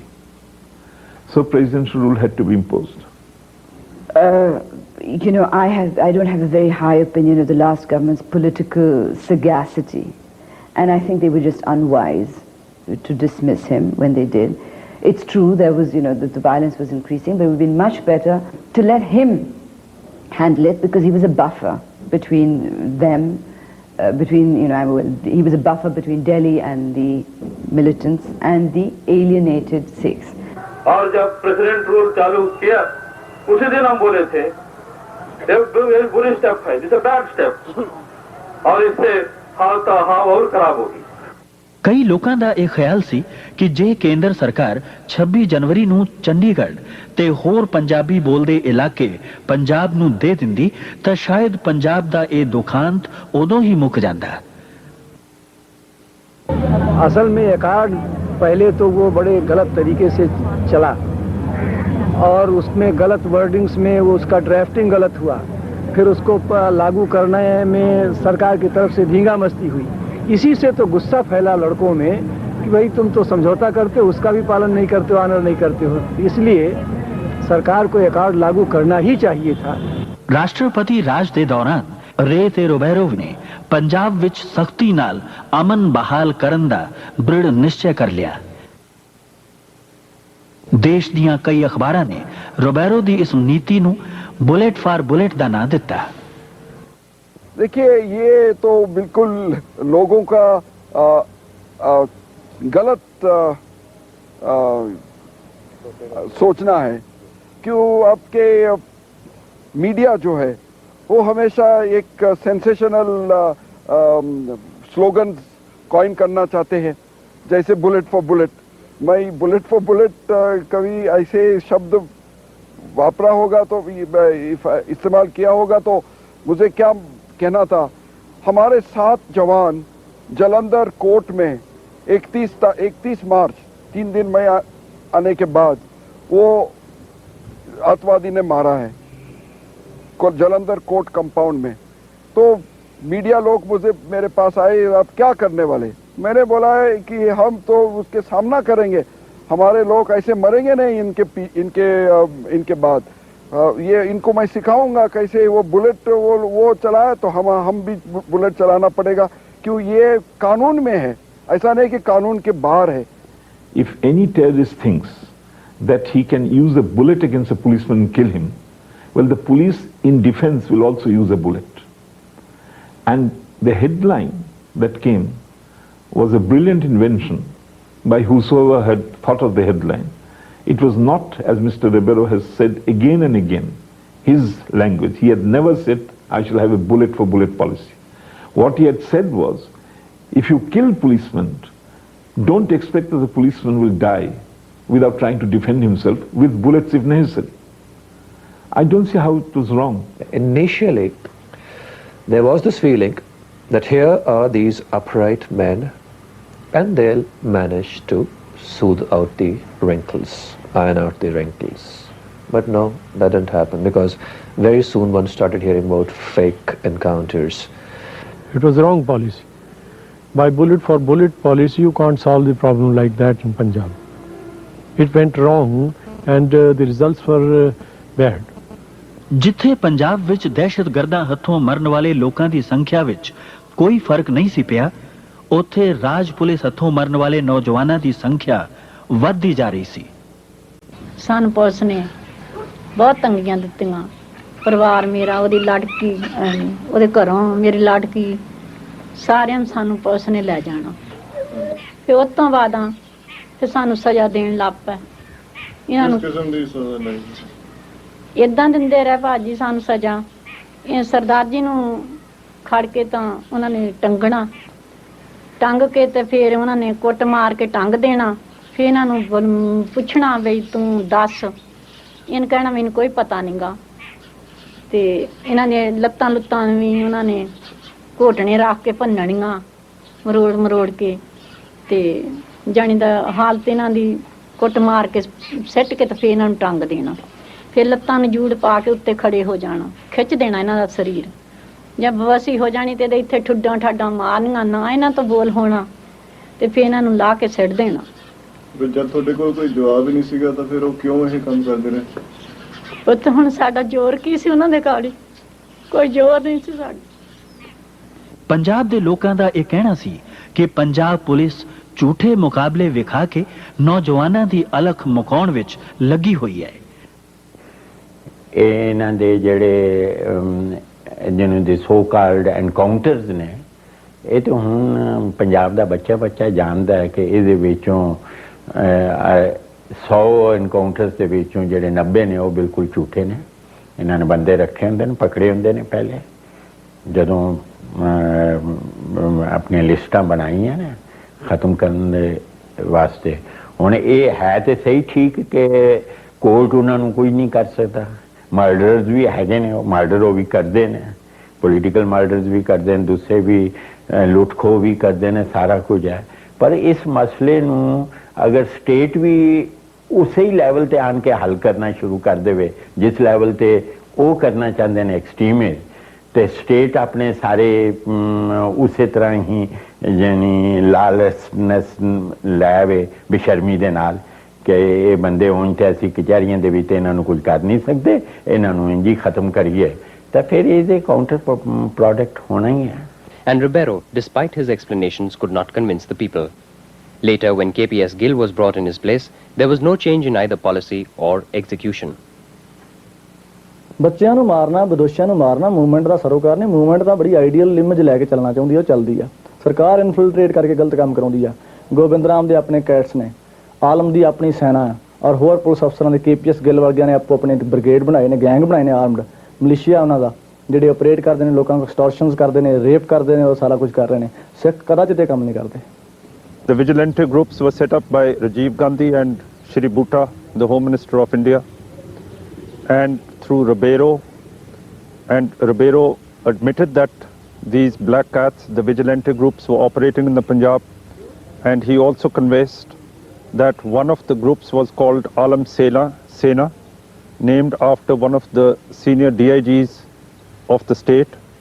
Then he also confessed that there was another Sena, Virk Sena, operating under the name of another DIG of the CRPF. People have got the right to know कि black cat phenomena कित्थों शुरू होया सी, केड़ी intelligence agency ने शुरू कीता सी। ये तो fact है ना कि मन्ने हैं, रोबेरो भी मन्ने हैं, KPS गिल भी मन्ने हैं और इन्हां दे SSP DIG सारे मन्ने ने कि ब्लैक कैट्स असीं दित्ते ने छड्डे ने। एक किसदा आइडिया सी और वो आया हुण काम पे करदे ने कि नहीं पे करदे। लोगों ਨੂੰ इन डार्क रख के ते फिर लोगों को एक्सपैक्ट करते हैं कि वो कौम वास्ते देश वास्ते उन्होंने सरमन से दे। You see, we do not have any hit squads. It could be one's own individual perception, but we do not have any. It's very clear. ਸਰਕਾਰ ਵੱਲੋਂ ਹੋ ਰਹੀਆਂ ਇਨ੍ਹਾਂ ਬੇਇਨਸਾਫੀਆਂ ਕਾਰਨ ਸਿੱਖ ਨੌਜਵਾਨ ਦੇਸ਼ ਦੀ ਮੁੱਖ ਧਾਰਾ ਤੋਂ ਟੁੱਟ ਰਹੇ ਸਨ ਤੇ ਉਹਨਾਂ ਦੇ ਮਨਾਂ ਨੂੰ ਸ਼ਾਂਤ ਕਰਨ ਦੀ ਬਜਾਏ ਸਰਕਾਰ ਚੁੱਪੀ ਸਾਧੀ ਬੈਠੀ ਸੀ। 1999 ਵਿੱਚ ਦੇਸ਼ ਵਿੱਚ ਆਮ ਚੁਣਾਵ ਹੋਏ। ਇਨ੍ਹਾਂ ਚੁਣਾਵਾਂ ਵਿੱਚ ਰਾਜੀਵ ਸਰਕਾਰ ਨੂੰ ਕਰਾਰੀ ਹਾਰ ਦਾ ਮੂੰਹ ਵੇਖਣਾ ਪਿਆ। ਜਿੱਥੇ ਦਿੱਲੀ ਵਿੱਚ ਸਾਂਝੇ ਮੋਰਚੇ ਦੇ ਉਮੀਦਵਾਰ ਸਫਲ ਹੋਏ, ਉੱਥੇ ਪੰਜਾਬ ਵਿੱਚ ਸਿਮਰਨਜੀਤ ਸਿੰਘ ਮਾਨ ਦੇ ਅਕਾਲੀ ਧੜੇ ਨੂੰ ਸ਼ਾਨਦਾਰ ਜਿੱਤ ਪ੍ਰਾਪਤ ਹੋਈ।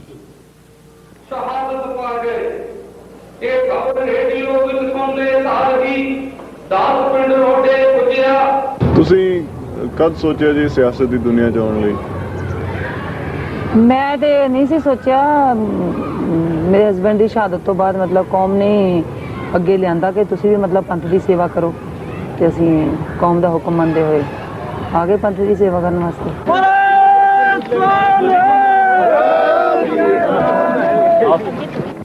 ਸਾਂਝੇ ਮੋਰਚੇ ਦੇ ਸਾਂਸਦਾਂ ਦੇ ਸਨਮਾਨ ਵਿੱਚ ਥਾਂ-ਥਾਂ ਤੇ ਸਮਾਗਮ ਕੀਤੇ ਗਏ।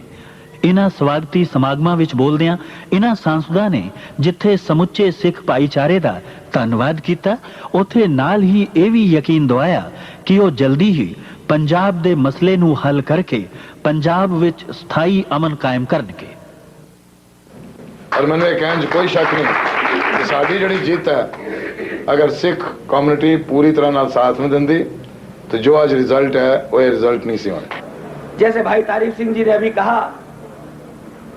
वास्तव में 1984 के दंगे कभी याद आते हैं तो रोंगटे खड़े हो जाते हैं। जिस सरकार ने उन अपराधियों को क्षमा करने की कोशिश की थी, उनको फिर दान देने की कोशिश की थी, 84 के दंगों में अपराधियों को सजा मिले, इसके लिए मैं हर वक्त आवाज उठाता रहा।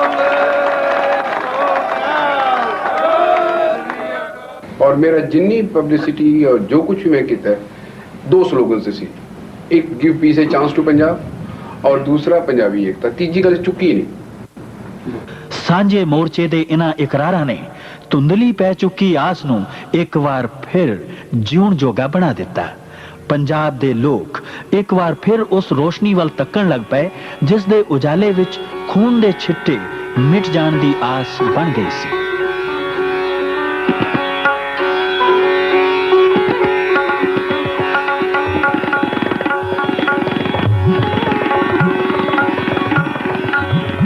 ਪ੍ਰਧਾਨ ਮੰਤਰੀ ਬਣਦਿਆਂ ਹੀ ਸ਼੍ਰੀ VP ਸਿੰਘ ਦਰਬਾਰ ਸਾਹਿਬ ਅੰਮ੍ਰਿਤਸਰ ਗਏ।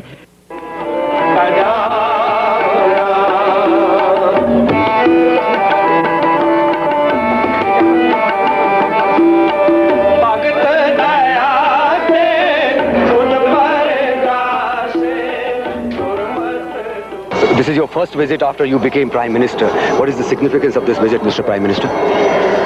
I came here to the Golden Temple to seek blessings and to pray for peace and prosperity of people of Punjab. Why only Punjab? Why Amritsar first? Because here the healing touch is needed most. So your visit essentially is for the healing touch of burning Punjab, to burning Punjab. I think the approach has to be human. Without a human approach, I see no solution of Punjab. What response did you find here? You see it around. People have come out with open hearts. That's why I have abundant security going about in open jeep, because my greatest security is the trust of the people of Punjab. And if I cannot earn it, there will be no solution. ਜੇ ਇੱਕ ਪਾਸੇ ਇਹ ਆਸ ਸੀ ਕਿ ਹੁਣ ਪੰਜਾਬ ਦਾ ਗੁਆਚਿਆ ਅਮਨ ਤੇ ਖੁਸ਼ਹਾਲੀ ਫਿਰ ਪਰਤ ਆਵੇਗੀ, ਤਾਂ ਦੂਜੇ ਪਾਸੇ ਕਈ ਸਿਆਸੀ ਨੇਤਾਵਾਂ ਦਾ ਇਹ ਖਿਆਲ ਸੀ ਕਿ ਸਾਂਝੇ ਮੋਰਚੇ ਦੀ ਵੀਪੀ ਸਰਕਾਰ ਵੀ ਕੋਈ ਵਿਸ਼ੇਸ਼ ਉਸਾਰੂ ਕਦਮ ਨਹੀਂ ਚੁੱਕ ਪਾਏਗੀ। ਵਰਤਮਾਨ ਹਿੰਦ ਸਰਕਾਰ ਘੜੀ ਮੁੜੀ ਆਖਦੀ ਹੈ ਕਿ ਉਸ ਨੂੰ ਸਮਾਂ ਦਿੱਤਾ ਜਾਵੇ, ਉਹ ਪੰਜਾਬ ਦਾ ਮਸਲਾ ਹੱਲ ਕਰ ਦੇਣਗੇ। ਕੀ ਤੁਸੀਂ ਸਮਾਂ ਦੇਣ ਦੇ ਹੱਕ 'ਚ ਹੋ? ਮੇਰਾ ਖਿਆਲ ਹੈ ਕਿ ਉਹਨਾਂ ਨੂੰ ਸਮਾਂ ਕਾਫੀ ਦਿੱਤਾ ਗਿਆ ਹੈ। ਉਹਨਾਂ ਕੋਲ ਸਮਾਂ ਜਿੰਨਾ ਮਿਲ ਚੁੱਕਾ ਉਹਨਾਂ ਨੂੰ, ਜੇ ਅਗਰ ਇੰਨੇ ਸਮੇਂ ਵਿੱਚ ਕੋਈ ਫੈਸਲਾ ਨਹੀਂ ਕਰ ਸਕੇ, ਉਹ ਮੇਰਾ ਖਿਆਲ ਹੈ ਆਉਣ ਵਾਲੇ ਟਾਈਮ 'ਚ ਫੈਸਲਾ ਨਹੀਂ ਕਰ ਸਕਣਗੇ। Well, the Indian state doesn't want to sort of solve the problem. That I'm quite sure about. ਜਿਵੇਂ ਕਿ ਕਈ ਰਾਜਸੀ ਨੇਤਾਵਾਂ ਨੇ ਕਿਆਸਿਆ ਸੀ, ਉਹੀ ਗੱਲ ਸੱਚ ਹੁੰਦੀ ਨਜ਼ਰ ਆ ਰਹੀ ਹੈ। ਸਾਂਝੇ ਮੋਰਚੇ ਦੀ ਸਰਕਾਰ ਨੂੰ ਕੇਂਦਰ ਵਿੱਚ ਆਇਆ ਕਰੀਬ 1 ਸਾਲ ਹੋ ਗਿਆ ਹੈ, ਪਰ ਪੰਜਾਬ ਵਿੱਚ ਅਜੇ ਵੀ ਰਾਸ਼ਟਰਪਤੀ ਰਾਜ ਜਾਰੀ ਹੈ। ਸਰਦਾਰ ਸਿਮਰਨਜੀਤ ਸਿੰਘ ਮਾਨ ਨੇ ਰਾਸ਼ਟਰਪਤੀ ਰਾਜ ਦੇ ਮੁੜ ਲਾਗੂ ਕਰਨ ਦੇ ਰੋਸ ਵਜੋਂ ਆਪਣੀ ਲੋਕ ਸਭਾ ਦੀ ਸੀਟ ਤੋਂ ਅਸਤੀਫਾ ਦੇ ਦਿੱਤਾ ਹੈ।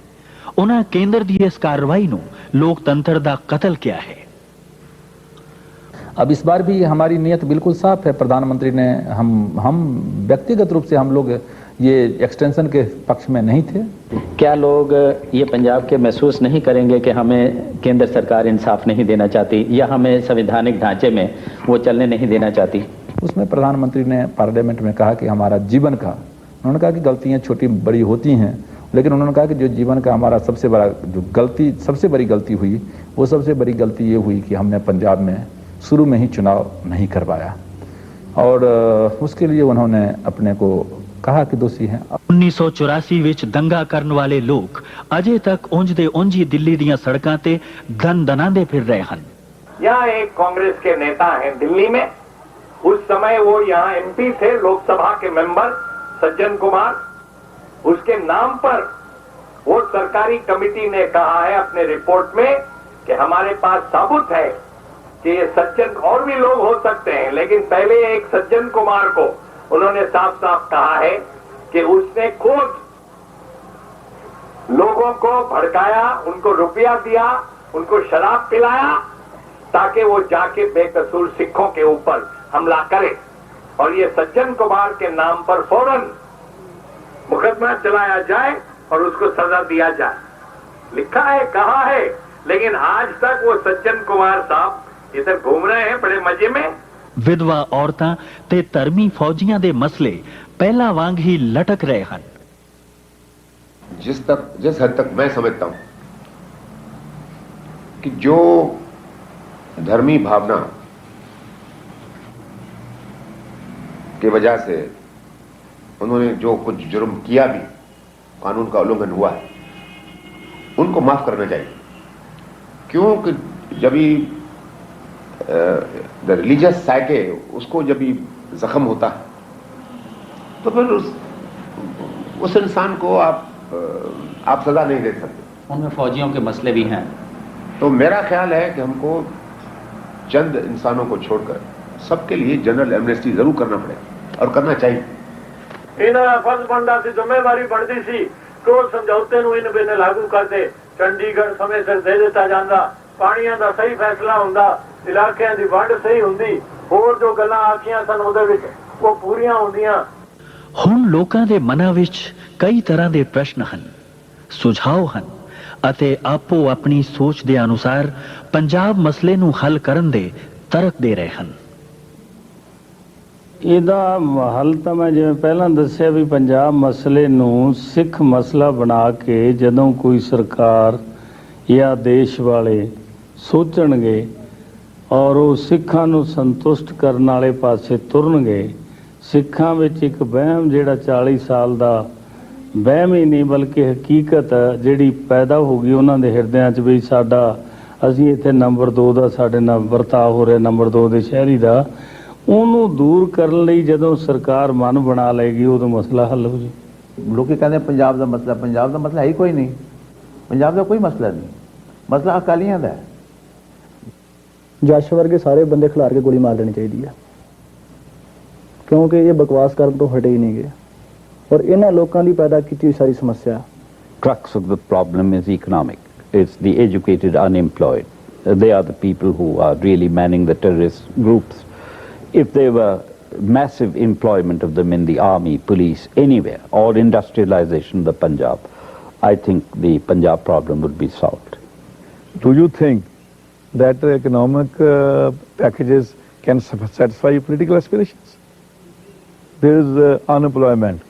Do you think that Mano Chahal, Vasant Singh, Dr. Son Singh, or so many other militant leaders, it's so difficult to name them, are they seeking employment from Government of India? Those people who are seeking employment from India, they are not fighting. Those who are fighting for political aspirations, they are not seeking any say, employment. Even if the entire wealth of India is placed at their feet, they will not agree to it. ਅਸੀਂ ਮਤਲਬ ਇਹ ਮੌਜੂਦਾ ਨਿਜ਼ਾਮ ਦੇ ਵਿੱਚੋਂ ਕੁਝ ਸਾਨੂੰ ਨਿਆਂ ਨਹੀਂ ਮਿਲ ਰਿਹਾ, ਹੱਕ ਸੱਚ ਜਿਹੜਾ ਉਹ ਇਥੋਂ ਖੰਭ ਲਾ ਕੇ ਉੱਡ ਚੁੱਕਾ। ਅਸੀਂ ਚਾਹੁੰਦੇ ਹਾਂ ਵੀ ਅਸੀਂ ਇਸ ਪੰਜਾਬ ਦੀ ਧਰਤੀ ਤੇ, ਗੁਰੂਆਂ ਦੀ ਧਰਤੀ ਤੇ ਉਹਨਾਂ ਦੇ ਦਸ਼ਾ ਆਸ਼ਿਆਂ ਦੇ ਅਨੁਸਾਰ ਇੱਥੇ ਰਾਜ ਭਾਗ ਕਾਇਮ ਕਰੀਏ। ਔਰ ਜਿੰਨਾ ਚਿਰ ਤਾਈਂ ਅਸੀਂ ਇਹ ਸਾਰੇ ਹਿੰਦੁਸਤਾਨ ਦੇ ਵਿੱਚੋਂ ਇਹ ਜਿਹੜਾ ਜੇ ਅਸੀਂ ਸਿੱਖ ਕਲਚਰ ਨੂੰ ਬਚਾਉਣਾ, ਸਿੱਖ ਨੇਸ਼ਨ ਨੂੰ ਬਚਾਉਣਾ, ਅਸੀਂ ਨੇਸ਼ਨਹੁੱਡ ਦੀ ਵੱਡੀ ਗੱਲ ਆ, ਇਹ ਉਹ ਤਾਂ ਹੀ ਸੁਰੱਖਿਅਤ ਹੋ ਸਕਦੀ ਆ। ਉਹ ਕੌਮਾਂ ਜਾਣੀਆਂ ਜਾਂਦੀਆਂ ਨੇ ਜਿਨ੍ਹਾਂ ਕੌਮਾਂ ਦੇ ਆਪਣੇ ਮੁਲਕ ਹੁੰਦੇ ਨੇ। ਉਹ ਪੁਰਾਣਾ ਇੱਕ ਅੰਗਰੇਜ਼ੀ ਦਾ ਮੁਹਾਵਰਾ, only those nations are known which have the status or which create the status. ਇਹਨਾਂ ਹਾਲਾਤ ਦੇ ਵਿੱਚ ਖਾਲਿਸਤਾਨ ਦਾ ਜਿਹੜਾ ਬਣਨਾ ਉਹ ਇੱਕ ਖਾਲਸਾ ਨੇਸ਼ਨਹੁੱਡ ਨੂੰ ਕਾਇਮ ਰੱਖਣ ਵਾਸਤੇ ਬਹੁਤ ਜ਼ਰੂਰੀ ਸੀ। ਮੇਰਾ ਆਪਣਾ ਖਿਆਲ ਹੈ ਕਿ ਸਿੱਖਾਂ ਵਾਸਤੇ ਖਾਲਿਸਤਾਨ ਜੋ ਹੈ ਉਹ ਹੀ ਸਿੱਖਾਂ ਦੇ ਹੱਕ ਵਿੱਚ ਸਭ ਤੋਂ ਚੰਗਾ ਰਹੂਗਾ। Practically no Sikh demands Khalistan. This is a very small lunatic fringe which demands Khalistan. नहीं, खालिस्तान का कोई सोल्यूशन नहीं। खालिस्तान ਹੁਣ ਇਸ ਤਰ੍ਹਾਂ ਦਾ ਹਰ ਇੱਕ ਸਟੇਟ ਕਹੇਗੀ ਵੀ ਅਸੀਂ ਅਲੱਗ ਹੋਣਾ ਚਾਹੁੰਦੇ ਹਾਂ। ਖਾਲਿਸਤਾਨ ਦਾ ਕੋਈ ਸੋਲੂਸ਼ਨ ਨਹੀਂ, ਮੈਂ ਤਾਂ ਇਹ ਨਹੀਂ ਸਮਝਦੀ। ਮੇਰੇ ਵਿਚਾਰ ਦੇ ਮੁਤਾਬਕ ਜੀ ਪੰਜਾਬ ਦੀ ਪ੍ਰੋਬਲਮ ਜਿਹੜੀ ਇਸ ਟਾਈਮ ਇੱਕ ਨੈਸ਼ਨਲ ਇਸ਼ੂ ਬਣ ਚੁੱਕੀ ਹੈ, ਇੱਕ ਬਹੁਤ ਹੀ ਕ੍ਰਿਸ਼ੀਅਲ ਪੁਆਇੰਟ ਤੇ ਪਹੁੰਚ ਚੁੱਕੀ ਹੈ। ਦੇਖੋ ਹਿੰਸਾ ਦਾ ਦੌਰ ਇੰਨਾ ਚੱਲ ਚੁੱਕਾ ਕਿ ਜੇਕਰ ਅਸੀਂ ਇਸ ਤੋਂ ਛੁਟਕਾਰਾ ਵੀ ਲੈਣਾ ਚਾਹੀਏ ਤਾਂ ਬੜੀ ਜਲਦੀ ਨਹੀਂ ਲੈ ਸਕਦੇ। ਹਾਲ ਬਾਅਦ ਕੀ ਕਹਿ ਸਕਦੇ ਹਾਂ ਜੀ, ਰੋਜ਼ ਹੀ ਮਾਰ ਮਰਾਈ ਹੋ ਰਹੀ ਹੈ, ਮਾਰੋ ਕੁੱਟੋ। If the problem is to be resolved, then it has to be dealt with simultaneously at a number of levels. Problems which are genuine, whether it is territorial, whether it is river water disputes, these must be solved on a just basis. ਅਸੀਂ ਤਾਂ ਅੱਜ ਇਹਨਾਂ ਲਈ ਪਰਾਏ ਹੋ ਗਏ ਔਰ ਇਹ ਸਿੱਖਾਂ ਦਾ ਜੋ ਮਸਲਾ ਹੈ ਅੱਜ ਉਹ ਖਾਲੀ ਪਾਣੀ ਔਰ ਚੰਡੀਗੜ੍ਹ ਦਾ ਨਹੀਂ ਹੈ। ਅੱਜ ਸਿੱਖਾਂ ਦਾ ਮਸਲਾ ਅਣਖ ਔਰ ਇੱਜ਼ਤ ਤੇ ਗੌਰਵ ਦਾ ਹੈ। ਜਦ ਤੱਕ ਇਹ ਸਾਨੂੰ ਪ੍ਰਾਪਤ ਨਹੀਂ ਹੁੰਦਾ ਇਹ ਲੜਾਈ ਬੰਦ ਹੋਣ ਵਾਲੀ ਨਹੀਂ। ਅੱਜ ਲੜਾਈ ਕੌਮ ਦੀ ਬਣ ਗਈ। ਲੜਾਈ ਆਰੰਭ ਅਕਾਲੀ ਦਲ ਨੇ ਕੀਤੀ ਸੀ, ਹੁਣ ਸਮੁੱਚੇ ਸਿੱਖ ਕੌਮ ਦੀ ਲੜਾਈ ਬਣ ਗਈ। ਅੱਗੇ ਲੜਾਈ ਮੰਗਾਂ ਦੀ ਸੀ, ਹੁਣ ਲੜਾਈ ਅਣਖ ਦੀ ਬਣ ਗਈ। ਅੱਗੇ ਲੜਾਈ ਕੁਝ ਹੱਕ ਲੈਣ ਦੀ ਸੀ, ਹੁਣ ਇਸ ਗੱਲ ਦੀ ਲੜਾਈ ਬਣ ਗਈ ਅਸੀਂ ਆਪਣੀ ਅਣਖ, ਆਪਣੀ ਇੱਜ਼ਤ, ਆਪਣਾ ਬਾਣਾ, ਆਪਣੀ ਬਾਣੀ, ਆਪਣਾ ਧਰਮ ਕਿਵੇਂ ਬਚਾ ਸਕਾਂਗੇ। मैं इस मामले में मैं निश्चित रूप से जानता हूं कि पंजाब की मामला न तो पानी का मामला है और न ही पंजाब का मामला कोई ज़मीन का मामला रह गया है। पंजाब का मामला जो है वो सम्मान का मामला है।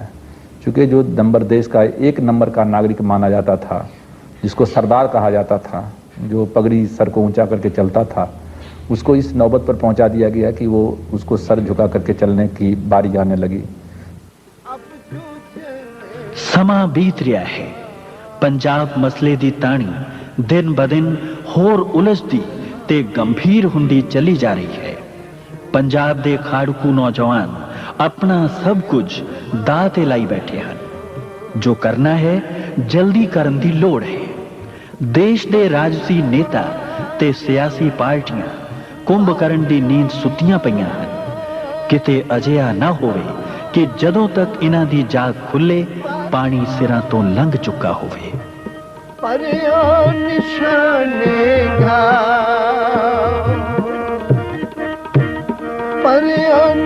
छानेगा खेत जमांडियो सुरमा खेत जमांडियो सुरमा अब जो जल होदा अब जो जल होदा खेत जमांडियो सुरमा खेत जमा